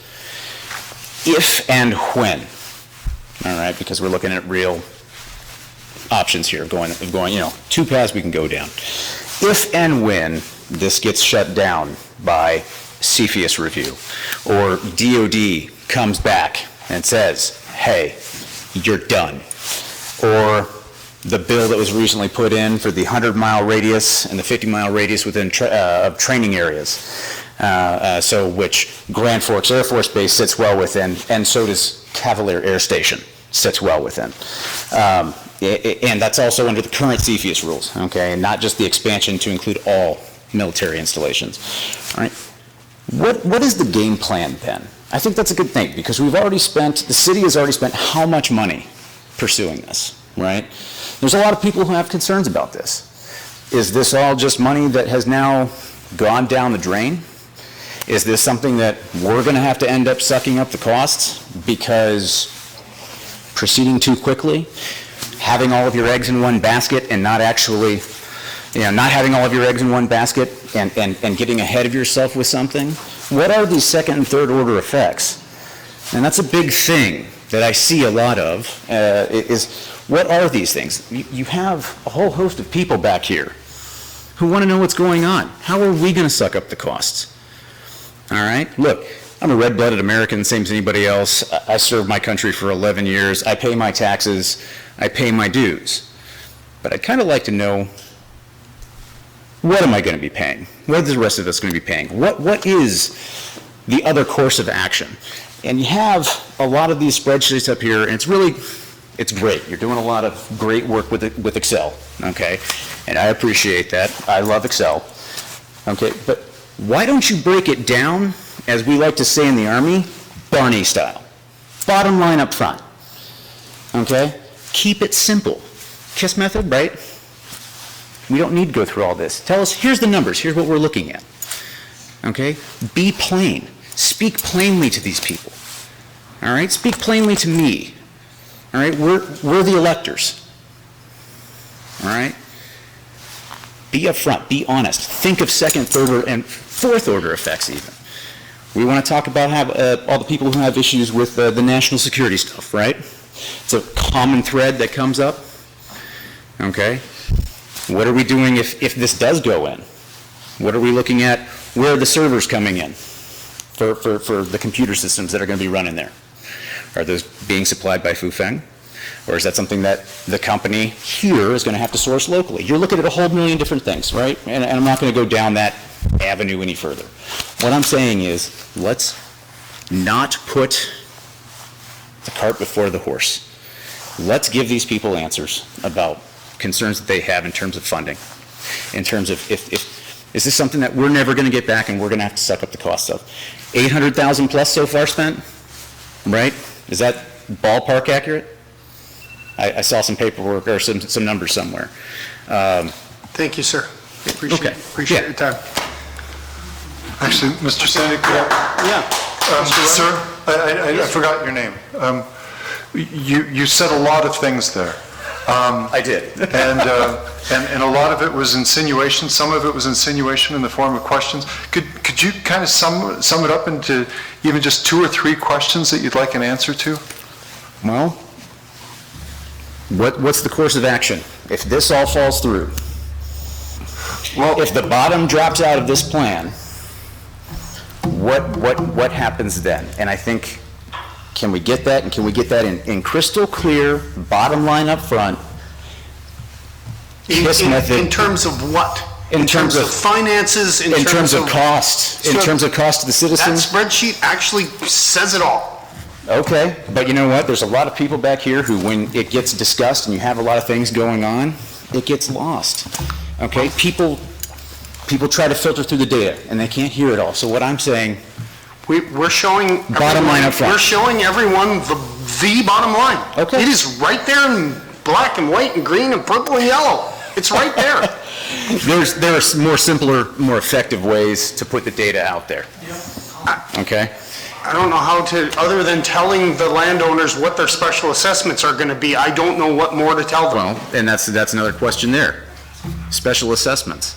If this all falls through, what happens for a group of people who didn't want to even be annexed into our city anyway? That's why we're giving them the costs. Okay. That's exactly why we're doing this. All right. So that they all know exactly what it is. Okay. I'm just stating that, that's all. Well, all right. Appreciate There's a lot of things, yeah. Thank you. Skradleski, something to add? Chris Spicer, 209 Conklin. Sorry, you aren't Ben. I'm sorry, Mr. Spicer. My apologies. Okay, you tell us our numbers are up there, Dana. These numbers have changed how many times over the last 4 or 5 weeks, right? Right there, that is a 515% increase to taxes what we're paying right now. We don't really receive any benefits. Your stormwater pond, we have a coulee that's within 100 feet of us. That we don't really need do we need one right now? No, the only reason we need a stormwater pond is because Fufang's coming in, right? Other than that, we don't need one, do we?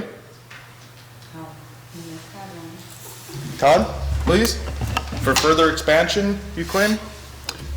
I think for any further expansion out in this area, it is within our ET area. It would need some sort of stormwater ponding in this area.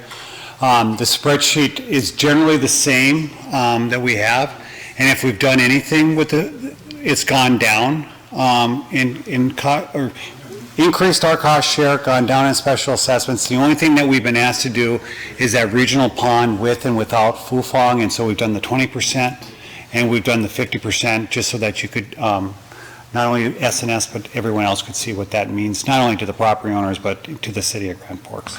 In fact, it's not completely unprecedented what we're doing here at all. 8 or 9 years ago, we started using economic development funds to put in strategic infrastructure. And we did that without knowing what the future developments were going to be. We were putting in that infrastructure in the hope that it would spur economic development. This time, we actually have a development that's not only agreeing to come in, and we have a development that we pretty much know a great deal about, but they're paying huge parts of this. So the storm pond that you're discussing, you're not paying a dime of that, but it would benefit not just this potential development, but other future potential developments. I understand that, but don't usually stormwater ponds come with roads? Isn't that the reason for most of them? To take the stormwater from the roads to the pond? Are we receiving any new roads at my business? I'll have Mr. Grasser. That's always a good question. You know, this isn't an area with, you know, a DOT ditch, and we're certainly going to build storm sewer on 27th, but it's also going to allow for expansions with the stormwater pond. That's what we've even spoken with S&S. You know, if we can centralize the pond so when other entities grow and expand in the area, they don't need to do things on their existing property. They can drain to this existing regional pond. And I'll have Mr. Grasser maybe discuss kind of the broader breadth. Very good. Before Mr. Spicer, sure, go ahead. Fufang's getting a 90% cut on their taxes, right? We're getting a 515% increase. Mr. Spicer, if I could quickly, before you leave, I just wanted to thank you for the question about the storm pond. These questions that we're receiving are forcing us to not only articulate what it is that we're doing, but they help us to think about what we're doing, to do it in the best possible way. So good, clear conversation like this is very helpful. So thanks for coming forward, Mr. Spicer. Sorry, Al. Mr. Grasser. Thank you. I guess a little bit of history on stormwater ponds. They go back probably a couple of decades now, where the state of North Dakota is receiving a discharge permit from the US EPA, and so the state is basically manages stormwater permit. They in turn are putting those responsibilities back onto the local entities. In our case, it's the city, and there's water quality requirements that go with that has to. Different techniques, yes, to basically they use the term best available technology. Around here, that generally, from a price standpoint, means ponds. There's a lot of other much more expensive things you can do, but they basically don't get done around here because we have a cheaper option. The other thing that enters into play with ponds is a lot of times on the discharge, when you develop, I'm actually going to have some presentations probably come up in the next couple of months on stormwater and runoff, but when you develop a property, you put impervious surface, you greatly increase the amount of water that's coming out there, and the spike of how quickly the water is coming out. So the stormwater ponds actually for us, they also serve a purpose in that we try to it helps manage the flow so that it doesn't exceed the discharge of our receiving systems. In this case, yes, you know, if you're right by the coulee, arguably, you know, we really don't have a series of collection pipes like for part of the pond or part of the lot that may drain directly into the coulee. However, the coulee is a managed system relative to stormwater. It's also part of our flood protection project. And so the coulee is controlled. Today it's being controlled by pumping, keeping the Red River from backing up into the area. Generally speaking, you know, one of the advantages is again the flood protection. A lot of these properties, you can argue exactly the elevation, but a lot of these properties in the vicinity of the English Coulee have a critical elevation, I'm going to say, of about 830. That gets into the parking lots and maybe up towards the buildings. That translates into a river gauge of plus or minus about 50 feet. So without that coulee being controlled, a high river level would actually go back in and inundate some of those properties. So it's a little bit of a divergence from the actual pond discussion, but all of that rolls into stormwater management. And the city does have a share. Part of the theory behind the city coming up with a 20% share of a larger pond is that we're trying to basically pay for a lot of the right-of-way that is contributing to the pond. Again, the idea kind of you're holding property owners harmless relative to, you know, the public good or the public benefit. But the properties, as you develop now, you will need to meet the conditions of the NPDES permit. So you can put a pond on your own private property, which basically is not very economical. If you think about a certain amount of water that you got to store, if you have a pond and pipes where you're 8 or 10 feet deep, you got lots of grade to drop that down. Your pond only needs to be, I'll say, 1 acre. But if all you have to discharge to is a ditch that's only 3 feet deep, now your pond's going to end up having to be like 5 acres because you don't have the hydraulic head to work with that you would. Sorry, I'm probably getting a little off base, but there's benefits to the pond that provide beyond just, the basics. They really are economically necessary for economic development if somebody wants to expand in the area or make improvements. Otherwise, you got to deal with the state of North Dakota, the state highway department and such on how you're going to discharge your stormwater. And the federal government. Yeah, and hopefully we've got enough buffers where you're not dealing directly with them, but ultimately they're the authority that's putting these requirements down onto the locals. Yeah. Right. Thanks, Mr. Grasser. Mr. Warkup?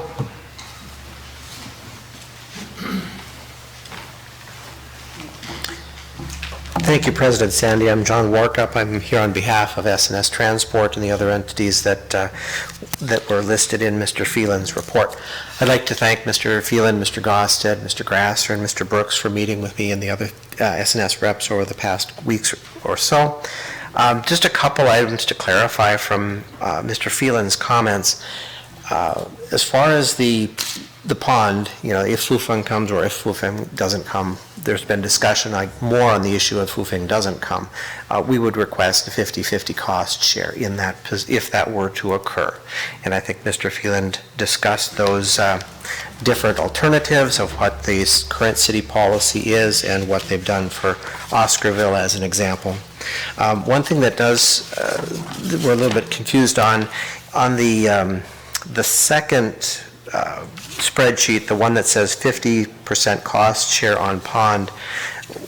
For example, if we look at the signature warehousing line that's about a third of the way down, it has a cost for the pond, which we understand, but then there's also a TBD in the collection storm sewer part. I think it's the first, second, third, fourth column down on the right side of it. So that's a little bit of a question, and perhaps we can get some clarification on that issue.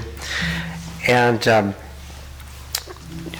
another item that's in Mr. Phelan's report is that he wants the annexation agreement contingent upon a successful annexation, which I would understand. But as Mr. Gosted has also mentioned, that the statute is the state statute's a little bit unclear of when the annexation occurs, and it seems to be that the annexation is effective, for example, when it gets recorded. So while we understand that you want the annexation agreement to be effective and contingent upon successful annexation, we would like to make sure that if the annexation isn't successful, it's not because the city didn't record it, for example. If it goes through and all the approvals are there, we would want it to be in place in that situation. Another item that I'd just like some clarification on, in the annexation agreement, we had a provision, I drafted an annexation agreement, and I believe it was also provided to the council. One of the items,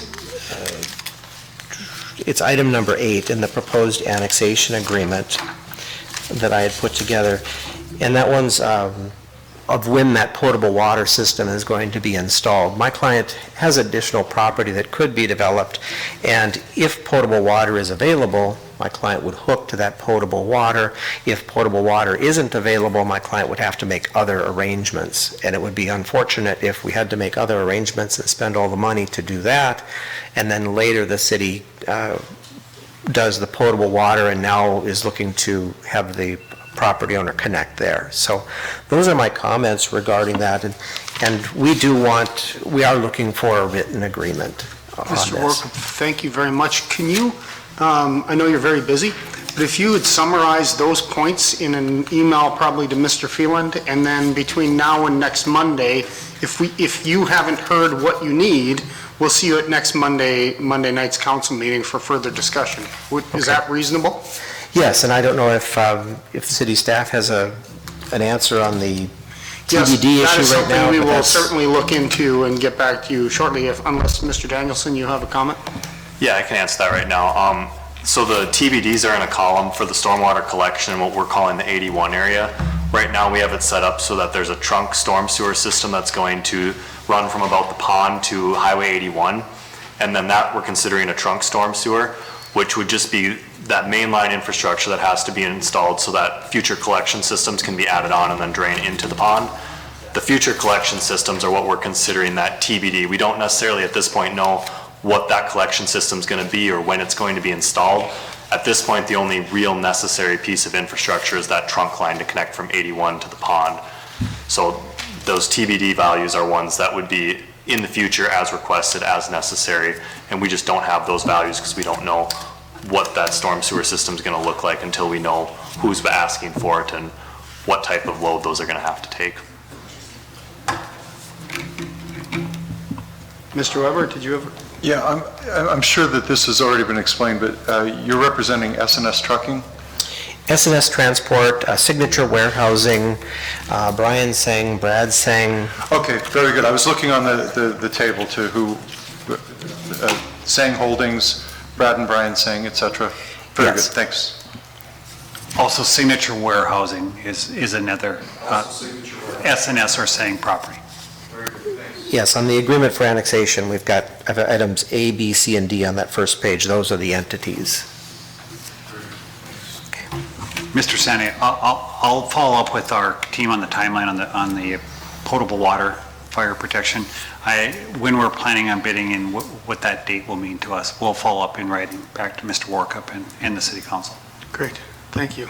And related to the future storm pipes, is it safe to assume that that's going to be driven by some future development, the need for those pipes? Yeah, that's correct. At this point, the trunk line is kind of what we're considering the necessary pieces to set up for the future. And But Fufang, they will have everything that they need on their lot, so they will not need additional piping for this, for correct. This collection system that we're talking about right now is not for Fufang. It would be for all the associated, or all the adjacent properties in the area. Okay, thank you.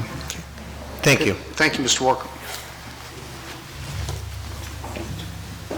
Mr. Sandy, I got a couple other questions. Yes, Mr. Reen, please. And probably for Mr. Phelan, if you don't mind. I know on the SRF, it seems like you made really significant headway on some of the dollar amounts that we've talked about coming in with the drinking water and the wastewater, and even the loan forgiveness. If there, I know you have, it seems like great or good certainty, but if that doesn't come through, where would those funds have to come from? Council President Sandy and Council Member Vian, probably the one my most concern is on the sanitary sewer side is with the 49% loan forgiveness. If we don't get the 49%, at this point, if you said there's going to be no assessments, that would be through the utility rate payers throughout the city of Grand Forks, to include obviously Fufang and assuming the adjacent area gets annexed into. We just wouldn't have that 49% deduct, and that is certainly a risk, but we have continued to say a 0% cost share. I think it would be helpful if we can go to the state of North Dakota to say the city of Grand Forks has stepped up to provided more environmentally infrastructure system on the sanitary sewer side. We're working with an economic development project with an adjacent property, and in advance, the city council has concurred on not assessing this area. I think it adds to the argument, but there's no certainty because they're still creating the rules on that as part of it. I think it provides a good story, but there's no certainty. Okay, and what I was wondering about, could we go back to economic development dollars like we looked at in the past and use that to fund that uncertainty? I will say in general, my biggest concern with what I see so far is it seems like you do this once, we set a precedence for all development in the future. And I'm wondering if instead of having this covered by rates, if some type if we could use economic development dollars to cover any of the cost shares that we've talked about that might have to be paid through utility rates. Council President Sandy and Councilmember Green, I think this is a very good idea, and even Councilmember Weber mentioned the fact that we've already done infrastructure, we call them strategic infrastructure growth areas, which included that Oscarville area and some of that Corinta area. So we've done that in this area, so I think that makes a lot of sense. And when Maureen and I looked at kind of worst case scenarios, where would we go to? We put a bullet for economic development funds, similar to what we did with the SIG infrastructure. We put in prairie dog funds that we know we're going to get, that we still have unspoken. We have obviously more needs than we have funds, but those would be the two bullets that we would go to, along with our water enterprise, our wastewater enterprise, and our stormwater enterprise funds. Those are all the backstops in all these various, and we'd come back with a strategy of how we're going to pay for the debt service. Yeah, correct me if I'm wrong though, Mr. Phelan, we'll cross that bridge if we ever get to it, right? Because we don't know if we'll go to that in 2 years or in 20 years, and we have no idea who will actually be sitting here making those decisions. Yes. Yep. Right? But I agree with the concept, Mr. Veen, certainly. In fact, I'll comment that I don't remember how I voted, but I believe I spoke against it, and I was wrong. Yeah. More questions, Mr. Veen? Yeah, I think that's probably my biggest hang-up with what's being proposed here is setting the precedence, because, you know, we go back, we try to help out Oscarville, and pretty soon that's the new formula going forward. We go ahead and set this up, and all of a sudden this is the new formula going forward, because we set a precedence, and some of this is going to be covered, again, through utility rates. I think it's cleaner to go to the economic development funds to help. If the reason we're doing this is for economic development, that should be the funding source that we would go back to on this. And I think that's fairly critical for us.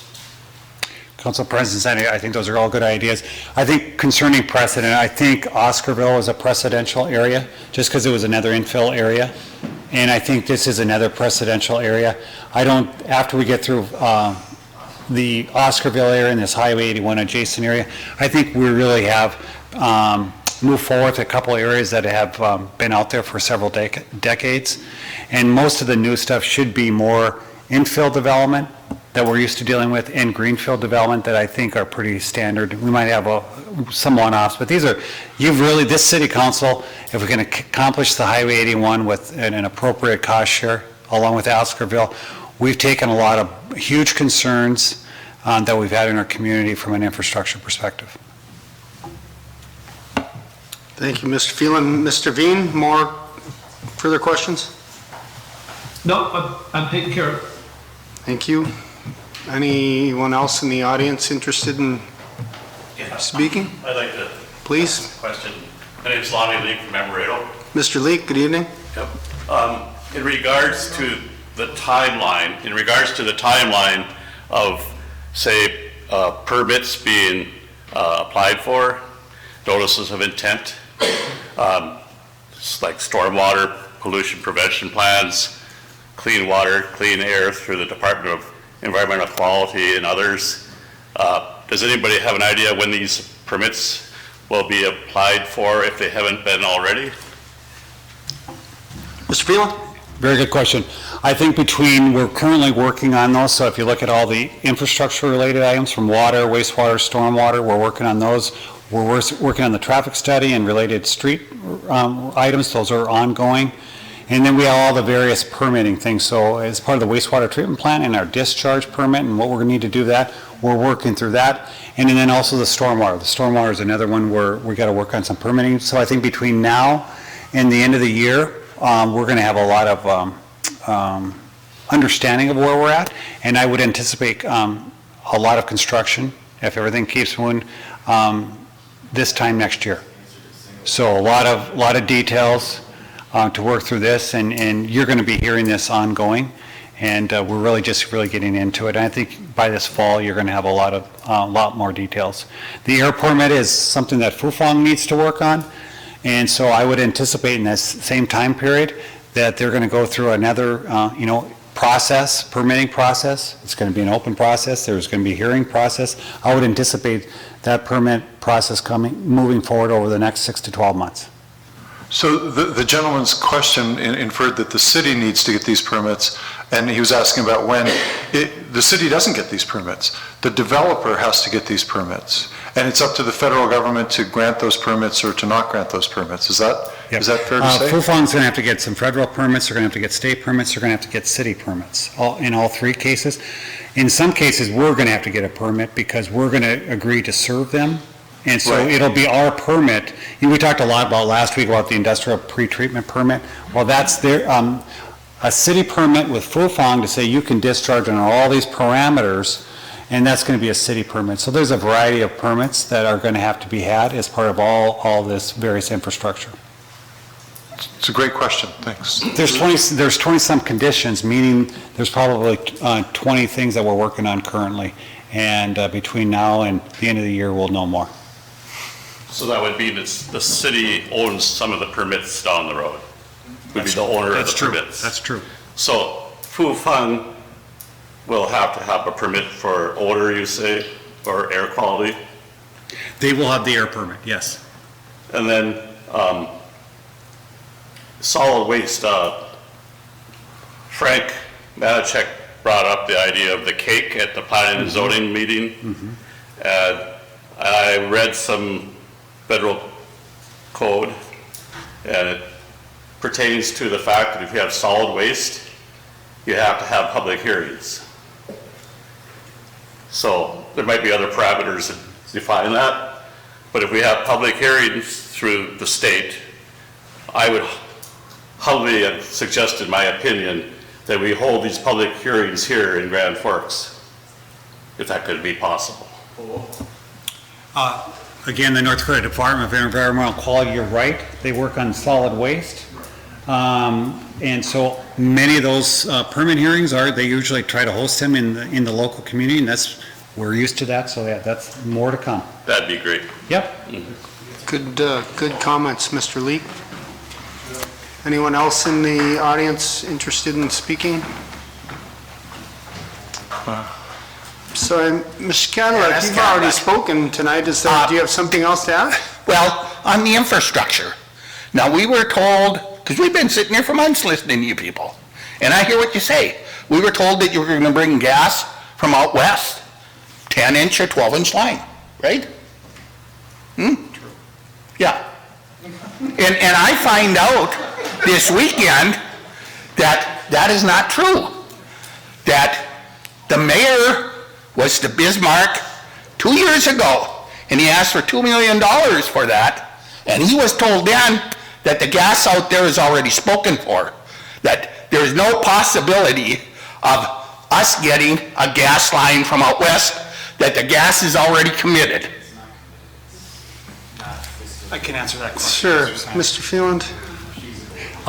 Again, when the state set aside $150 million, it was for two things. Number one, $10 million of the $150 was to serve Grand Forks. The $140 million was to set aside to move Bakken gas to eastern North Dakota. And so what we're working under right now is the eastern leg, that $10 million. They did my understanding is the North Dakota Industrial Commission did two RFPs, one for the 140, Bakken to east, and then they did an RFP to get it to Grand Forks. And we always thought we needed to decouple those because we wouldn't be able to wait for the Bakken gas to serve to serve Grand Forks. So hence it was broken up because we knew the likely case would be it would come from Minnesota through the Viking Gas or One Oak system. And so that's what's happening right now. It's true that 140, nobody submitted on that proposal just because there's unknown demand to do that. So I think the state, in working with Eastern North Dakota, are going to have to go back to Plan B. Importantly, there is one submittal to serve Grand Forks, and that's with Viking Gas and One Oak. And so that will go through the North Dakota Industrial Commission over the next 2 months. And so again, that's another piece of infrastructure with permitting that is on a kind of a parallel path with all the other things that we're working on. Thank you, Mr. Phelan. Mr. Phelan, Mr. Veen? Is there a way to, I know we were looking at upgrading the size of the pipeline from the Bakken to have greater redundancy within the city. Could we do that with the Viking line also? Yes, Council President Sandy, Councilmember Revine, that's another good point. So my understanding is Viking/One Oak submitted a proposal for the 12-inch line, and as you recall, the states kind of capped their funding amount up to $10 million. My understanding is Fufang has got an investment in that line too. Above and beyond that $10 million is probably something like $20 million. But there was that increment of $500,000 that was unspoken. We've said that if we're that close to getting the larger line, that we would be interested, and I've said that to One Oak. So over the next 2 months, I think that's going to come back to you. And Mr. Gost and I had an opportunity to talk late Friday afternoon with One Oak, and they said they would get back to us on that thing. And as you recall, the gas supply, so the 10-inch line, plus or minus, is going to deliver about 40,000 decatherms. A 12-inch line will deliver 56,000 decatherms, so that'll get that 16,000 extra. So, Mr. Phelan, we've all along been talking about upgrading the pipe from the east, not upgrading the pipe from the west, correct? That is correct. That is correct. So nothing has changed. The information you're providing is exactly what we've been planning all along. Yep. I think the big thing with the Bakken gas is, number one, we want to quit flaring it out in western North Dakota. We want to deliver it to beneficial use in eastern North Dakota and maybe beyond, because that allows the Bakken formation, we can drill more oil, which is good for the revenue side, because we go back to the state of North Dakota, we ask for money for water projects, and that comes from oil. So I think it's a really big thing. The other thing, that pipe is going to provide redundancy. Right now, we don't have a whole lot of redundancy. So if we can, redundancy and another competitive pipeline in our region is going to be a big deal. And it's going to bring a lot of economic development, and it's going to provide redundancy and probably more competitive gas in our area too. That's going to help everyone. Mr. Weber, comment? Yeah, I'm gonna back up for a moment. Mr. Leek, thank you for the question. It was an important question to be asked, and you had a suggestion as well, and I found it to be very reasonable. We heard another question that wasn't a question, it was an accusation, and then the individual who asked it didn't even show the courtesy to listen to the answer while it was being answered. So I think and yet those statements are viewed by many people as somehow to be verifiable truth, and then the long answer that's given afterward is ignored, and that's a troubling dynamic here. But I appreciate your question, Mr. Leek, very much. Thank you. Mr. Matichek, something to add? Yeah. Thank you, Frank Matichek, 4150 Columbia Road North. Since Mr. Leek brought up my name and my question at Planning and Zoning, I think if you looked at the schematic that was given out by the engineer about the wastewater situation, you have a thing called sludge, and then you have a thing that's called sludge cake at the end. So I asked him what cake was, which I actually know what it is, but he said it's dead bugs. Anybody else hear that? He said it was dead bugs. Yeah. Okay, it's not dead bugs. It's bacteria that's spent. Bacteria is used to clean up the water, right, Mr. Phelan?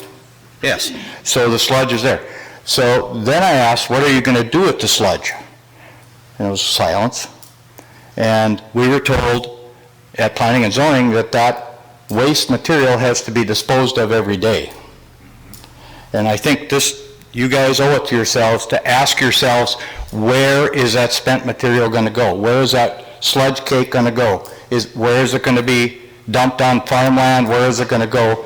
And is it going to be stored on the same property as Fufang? Because I think you have a real problem if that's the case. But anyway, those are some questions that have never been answered.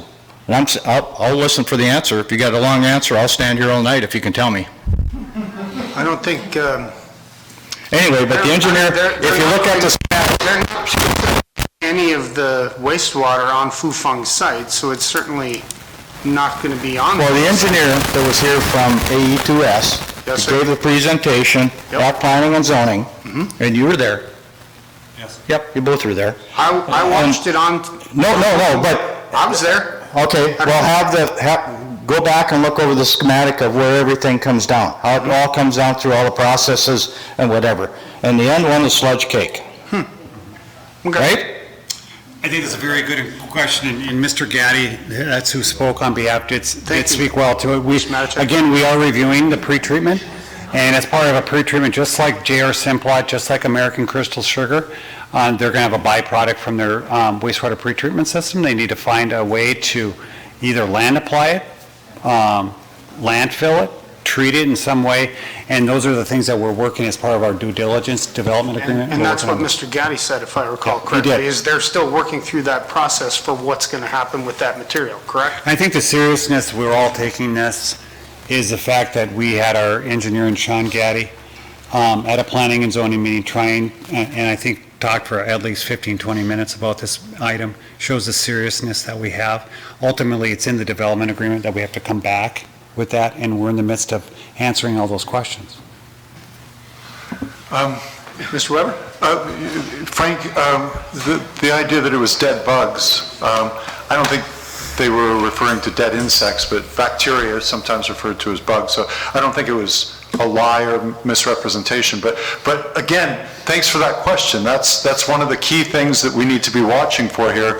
That's one of the key 20 contingency points on the development agreement, and we need those answers. In fact, I'm concerned that the further and further we get down the road, the harder and harder it will be to stop this deal on any one of those contingency points. Fortunately, so far, everything that we're hearing has been positive from my perspective. And we continue to do that work. But Frank, thanks for that question. That's a really important thing for us to be watching. Thanks. Yes. Hi. Good evening. Allie Spicer, 519 North 18th Street. I would like you to take that back right now about being courteous, because you two have been completely, absolutely rude since the beginning of sitting here. Don't ever talk to people like that when you guys talk to us just the same. Ever. Okay? Thank you, Ms. Spicer. I have one more comment. Yes, Mr. Spicer. I've worked in this industry about hauling stuff out, and I can tell you right where the cake's gonna go to.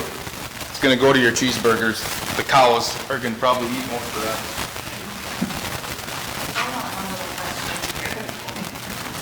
Because I can go to Red River Biodiesel Plant, Sheila.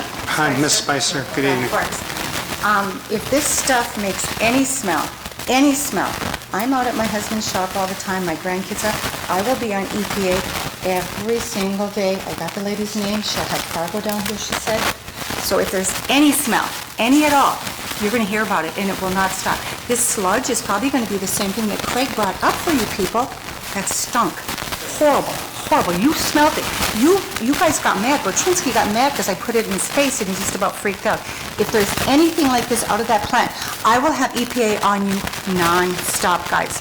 It will be no end. And you, Mr. Weber, you're a big pollution eco guy. Alice said you ride your bike every day. I don't get why you are letting such a polluting thing. And it's going to be worse. You're going to bring more agra into our town. It's going to stink. It's going to be dirty. It's going to be messy. This town right now has nothing to offer. It's going to have less when you are done.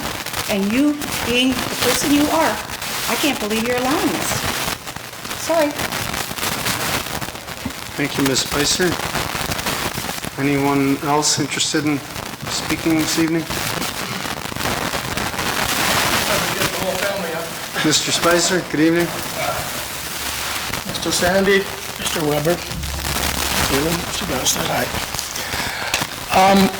I think what you've seen over the past, I think we're going on a couple of months easily with this project so far. And I think we've come a distance that surprisingly tonight, we were kind of on the same page where if we did ask some questions, we did get some answers, and I'm very happy with that. But the frustration that you allude to by making this crowd look bad is real because of how you handled this whole situation. It really is. Because we've been told from 2 months ago... Mr. Spicer, 1 second. Mr. Veen, can you mute your microphone, please? Thank you. Please go ahead. Yeah, Sure. sorry. Well, we've been told from the beginning that this went back 2 years ago. I don't want to repeat all this, you've heard it all before, and that's the worst thing about this, is just the redundancy of all of it, which bores people and makes people more angry. But I think if we would have got to some answers earlier on, we wouldn't be where we are right now. We would actually be working together more, which from the beginning, if it would have gone that way, we would have been pretty, honestly, fairly handled. It would have been great for your side and for our side. And I got the due diligence and I got this, all of the statements that you were working so hard, but it was never transported to us so that we could understand that you thought you were working for us. The questions always seem to be in the favor of the company coming. And the bottom line is, the annexation would not be happening unless this company showed up. So I think it boils down to that, and I think when you correlate those two together, it answers a lot of questions. Thank you. Thank you, Mr. Sandy, Spicer. if I may. Yes, Mr. Weber? Earlier, we heard that what needs to be done is to keep it simple. And unfortunately, these are really complicated issues. And something that I've seen from the first day on council, when a new idea is brought forward, we've got a group that wants to know, why did you bring this forward before you have all the answers? Which is never possible. And then there's another group that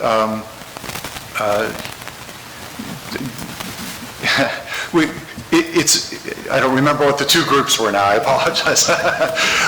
But it's not possible to have all the answers before you bring forward the notion. And so the development agreement was the purpose, as I've understood all along, of the development agreement was what questions need to be asked, what information needs to be gathered to determine if this should move forward or not. And I've tried to ask and confirm that multiple times, and that's what I've been led to believe, is that we couldn't get the answers that we need without the development agreement. The development agreement is not that we have approved this development. It's that we have approved the process of trying to gather all of these answers. And again, I'm concerned, as we gather the answers, that it will be harder and harder to shut this down if something does come up that we don't like. And that's going to be a difficult point for us. But at this stage, I haven't heard anything to make me think that this is not going to be a potentially fantastic development for our community. And while there has been a group of passionate citizens show up regularly and frequently ask really important questions, there's been this sense that's been developed by the Herald and others who need to support their business, that there is this huge opposition to the project. And in fact, the petition would seem to suggest that there may be some opposition to the project. But part of the problem with the petition is that... I'm sorry, I don't mean to interrupt. Ceasefire in the range. 4,700 votes that were validated. 5,300 was it? Okay, please, if you're going to speak, please come to the microphone. Thank you, Mr. Spicer. No, it's fine, please, thank you. I'm sorry, I didn't mean to interrupt you. Go ahead. Part of my concern with the petition, and I think the reason that it was problematic, was that it never identified a specific issue for us to vote on. That there was some vague opposition on environmental grounds, some opposition on odor, opposition on transportation, opposition on the communist Chinese, lots of different issues, and all of them combined seem to suggest that obviously there were so many questions that this had to be a bad development. But when we try to take each of those apart, so far we keep getting answers to each of those issues, including the communist Chinese. We were briefed by the FBI. We gave you the answers that we received from the FBI. And so what I'm hearing on the street, while there's this limited, small group of passionate citizens expressing their opinion and frequently asking really important questions, what I'm hearing out on the street is thank you. Thank you for standing tough on this. We want this to come to our community. We want a children's art museum, a children's science museum. We want the kinds of amenities that are only possible by having this kind of economic development. So I will continue to listen to the answers to all of the questions that are being asked, the 20 contingency points. I'm hopeful that this will go forward, because I think it'll be a tremendous thing for our community. But in the meantime, the questions that are being asked here frequently are exactly the right kinds of questions that need to be asked. And thanks for spending all the time to come out and express those concerns. Thanks, Mr. Sandy. Further comment? Yes, sir? Yeah. I'm not sure what it would take to actually persuade you to do it, because I'm not sure what your motivation is. And from the beginning, I've racked my brain to understand what your motivation is to bring a factory like this, and you say, well, it wouldn't be pollution, it wouldn't be water, it's all of those things we're concerned about. We're regular people that say, why should we give our resources away at a cost to another country that's going to take and reap the benefits and leave? Okay, and then you spin the farmer edge out of it, you bring a handful of farmers in that have nothing invested but everything to gain. See, we're on the opposite end of the spectrum, Mr. Weber, because we are the ones investing with nothing to gain. So if you could reach somebody halfway, I'd understand that. Instead of putting the persona out there that we're a bunch of crazy people that have no background or no reason to want this plant here. That's completely wrong. There was 5,400 people that wanted to vote. Mr. Spicer, I've just been saying thank you for the questions. I let you talk, I'm sorry. Sure, sorry. You can comment when you're ready. To me, that should have been enough of a source of interest to this community for you people. And I will hand it to Mr. Sandy. I believe he did direct it to try to let that petition roll a little farther. And they did it a few years ago at some other, when Mr. Gersman was in. I know they overturned one that way. So it's not without, and as much as we tried to maybe say it could have happened that way, if you believe in something enough and you wanted it to happen and you would have accepted the petition, you could have done it. You have the power. You also had the power, instead of putting this thing on the fast track, once it started, to slow it down. That's what we asked. Did you do that? No. We had to look like fools before you accepted what we were challenging you with to make it slow down a little bit, okay? Now, I'm glad out of all of this, and I really am glad that we at least slowed it down, because this small group of people, so you call them, took enough interest into trying to protect our city from more pollution, more problems, more people coming in that are whatever, this and that. I know there's benefits of people making money on it. There's always going to be that factor there. But the fact that the negatives outweigh the dollar bills is where I'm coming from. Thank you, Mr. Spicer. Thanks. When I first ran for council, I never imagined that I would, the part of my role would be to defend the development of a large manufacturing plant anywhere in the city. That's not why I ran for council. But over the years, I came to understand the importance of economic development, that you can't stay put. You either grow or you shrink, and so so we're moving forward with that. As far as the petition and the vote, I would have very much liked to have seen a vote, because I believe, like the previous votes, that the citizens of Grand Forks would have voted in favor of this, and then we would have had a clear way forward. But we were told by our city attorney that wasn't one person, one idea. I'm sorry, you were talking. It wasn't just one person, one idea. It was our city attorney. Following state law. And so I believe that's what we're currently doing, is following state law. And that's why I would have liked to have had a vote on this. I'm not sure what the vote would have been, because again, there seem to be so many different issues that are being thrown out that it's unclear to me which one of those you wanted on the ballot. But if we do end up having an election, I think that it would be an important step forward for the city if that becomes possible at some point. Yeah. The vote on the ballot would have been whether to accept this plan coming or not. That's pretty simple. Now, let me put it on a personal note to you. I know you like to ride your bike. You probably like fresh air when you ride your bike. Is that something? You and I had a discussion the first week that we came to the meetings. And the discussion was that the beet plant really is a pretty good thing now, because over the past 40 years, they've come a long way, okay? Well, we all know that every once in a while, there eludes a lot of smell from the B plant, okay? We've accepted that.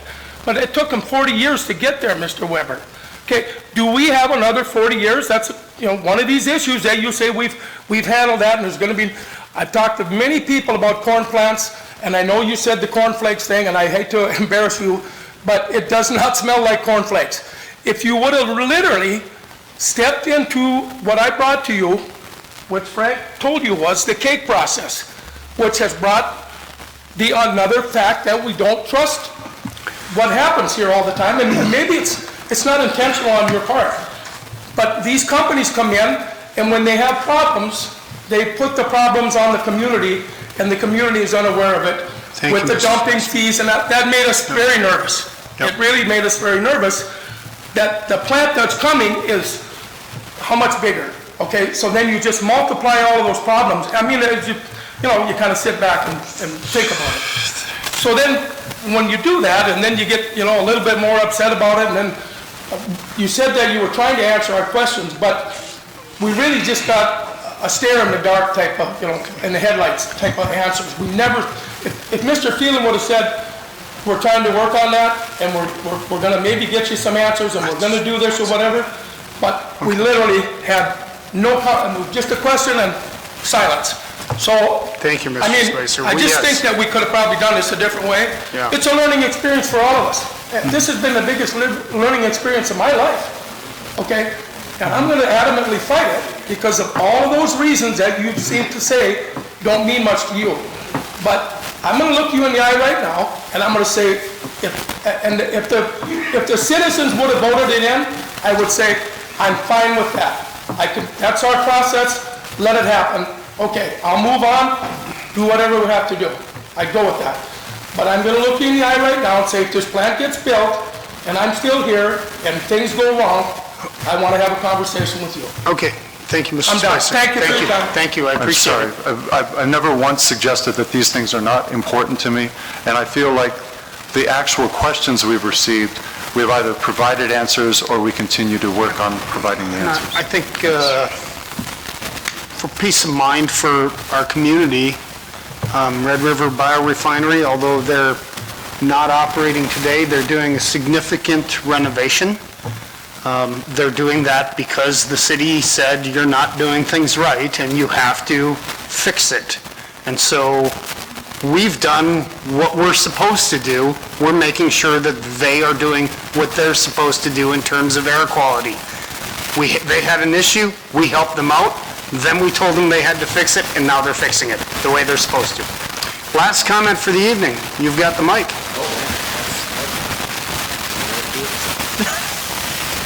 I think with the petition, and one of the big things comes up, Mr. Weber and Mr. Galstead, there's been a lot of talk of there's too many things, too many complaints under this to be able to vote. What would we put on the ballot to vote for, right? But the fact of the matter is it all comes down to what's the sum of the whole of those complaints? What's the sum of the whole of those complaints? The company coming here, correct? Can we mute everyone that's online? Can you mute your buttons, please? I think somebody knocked something out of whack. But it could all be rolled up under one thing. To try to sit there and break it down, I think is something that made people feel like it was a very dishonest process. Got too deep into the weeds with it. All right, and if I remember correctly, seeing the letter and things like that, it was just the attorney's opinion given to the city auditor. The city auditor did not have to follow that. That was guidance. Oftentimes it is with things handed down by Supreme Court justice. It's an opinion. Look at stuff we're dealing with now. They didn't need to follow that guidance. Some people feel like there may have been undue pressure. Now, I'm not saying I specifically felt that, but I am voicing for the people who aren't here to voice these things. All right? It could have been put to a vote. It should have been put to a vote. And the amount of respect that people in the city, who apparently is a very, very small percentage of the city, would have developed or had reinstilled in this council just by saying, okay, you know what, we're going to put it to a vote, would have been immense. But you guys aren't looking at those second, third order effects like I keep mentioning, right? If I do this here, what's going to happen here? If a butterfly flaps its wings, sir, in China, what do you get? You spent enough time going back and forth. You should know the old adage, right? Butterfly flaps its wings in China, you get a rainstorm in Central Park. Whatever you're doing down here affects things down there, down the road, right? You got to look at that stuff. Fixed it. Thank you. Thank you. You should. Great. Mr. Sandy, back to what's in front of you this evening, if I could summarize that. The motion is, as part of the proposed agreement for annexation, review and consider special assessment cost share agreement for the following and per attached Highway 81 annexation special assessment estimate spreadsheets with associated city policy action. So I went through that with, I'll just summarize them. The potable fire protection water service, 0%. The sanitary sewer service, the 0%.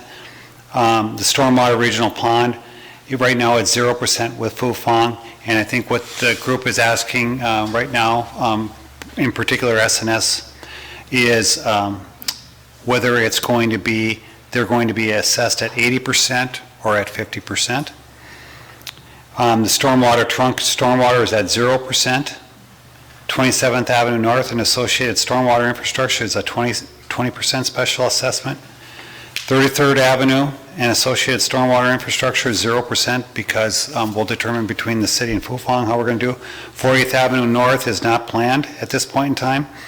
The flood protection system and its flood protection assessments are per current policy at the noted square foot rate at or square foot number at 4.46% and up to 30-year term. And then any agreement that we come up with that you move forward today, if you do so, would be reviewed and drafted by Mr. Gosted in advance of your meeting next week, Monday. So if you agree with that, I think the one outstanding issue is whether the request right now on behalf of SNS, and I broaden it to the greater group, is that you would go with a 50% assessment, not as opposed to the standard city policy estimate where we would assess 80%. Put it another way, the city would currently pays 20% and we assess the 80. We have done the 50-50 under infill development circumstances similar to this. So they are asking for that 50-50 as part of that regional stormwater plan.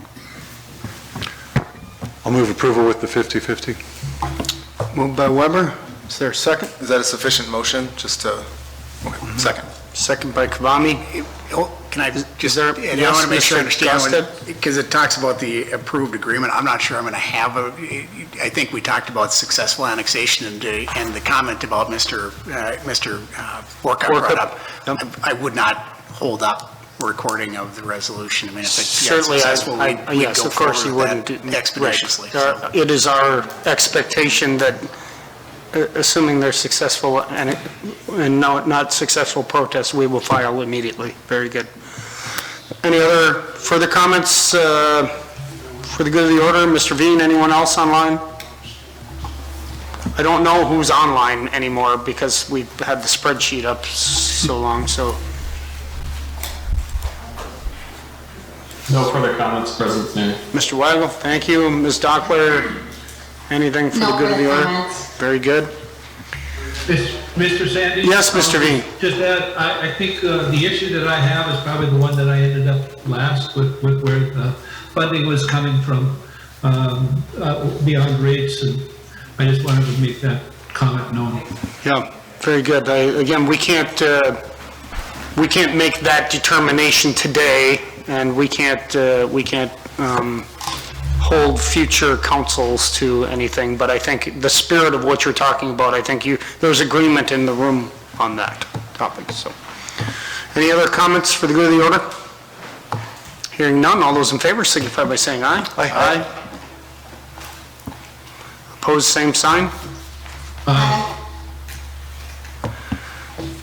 So, Mr. Veen, is that dissent?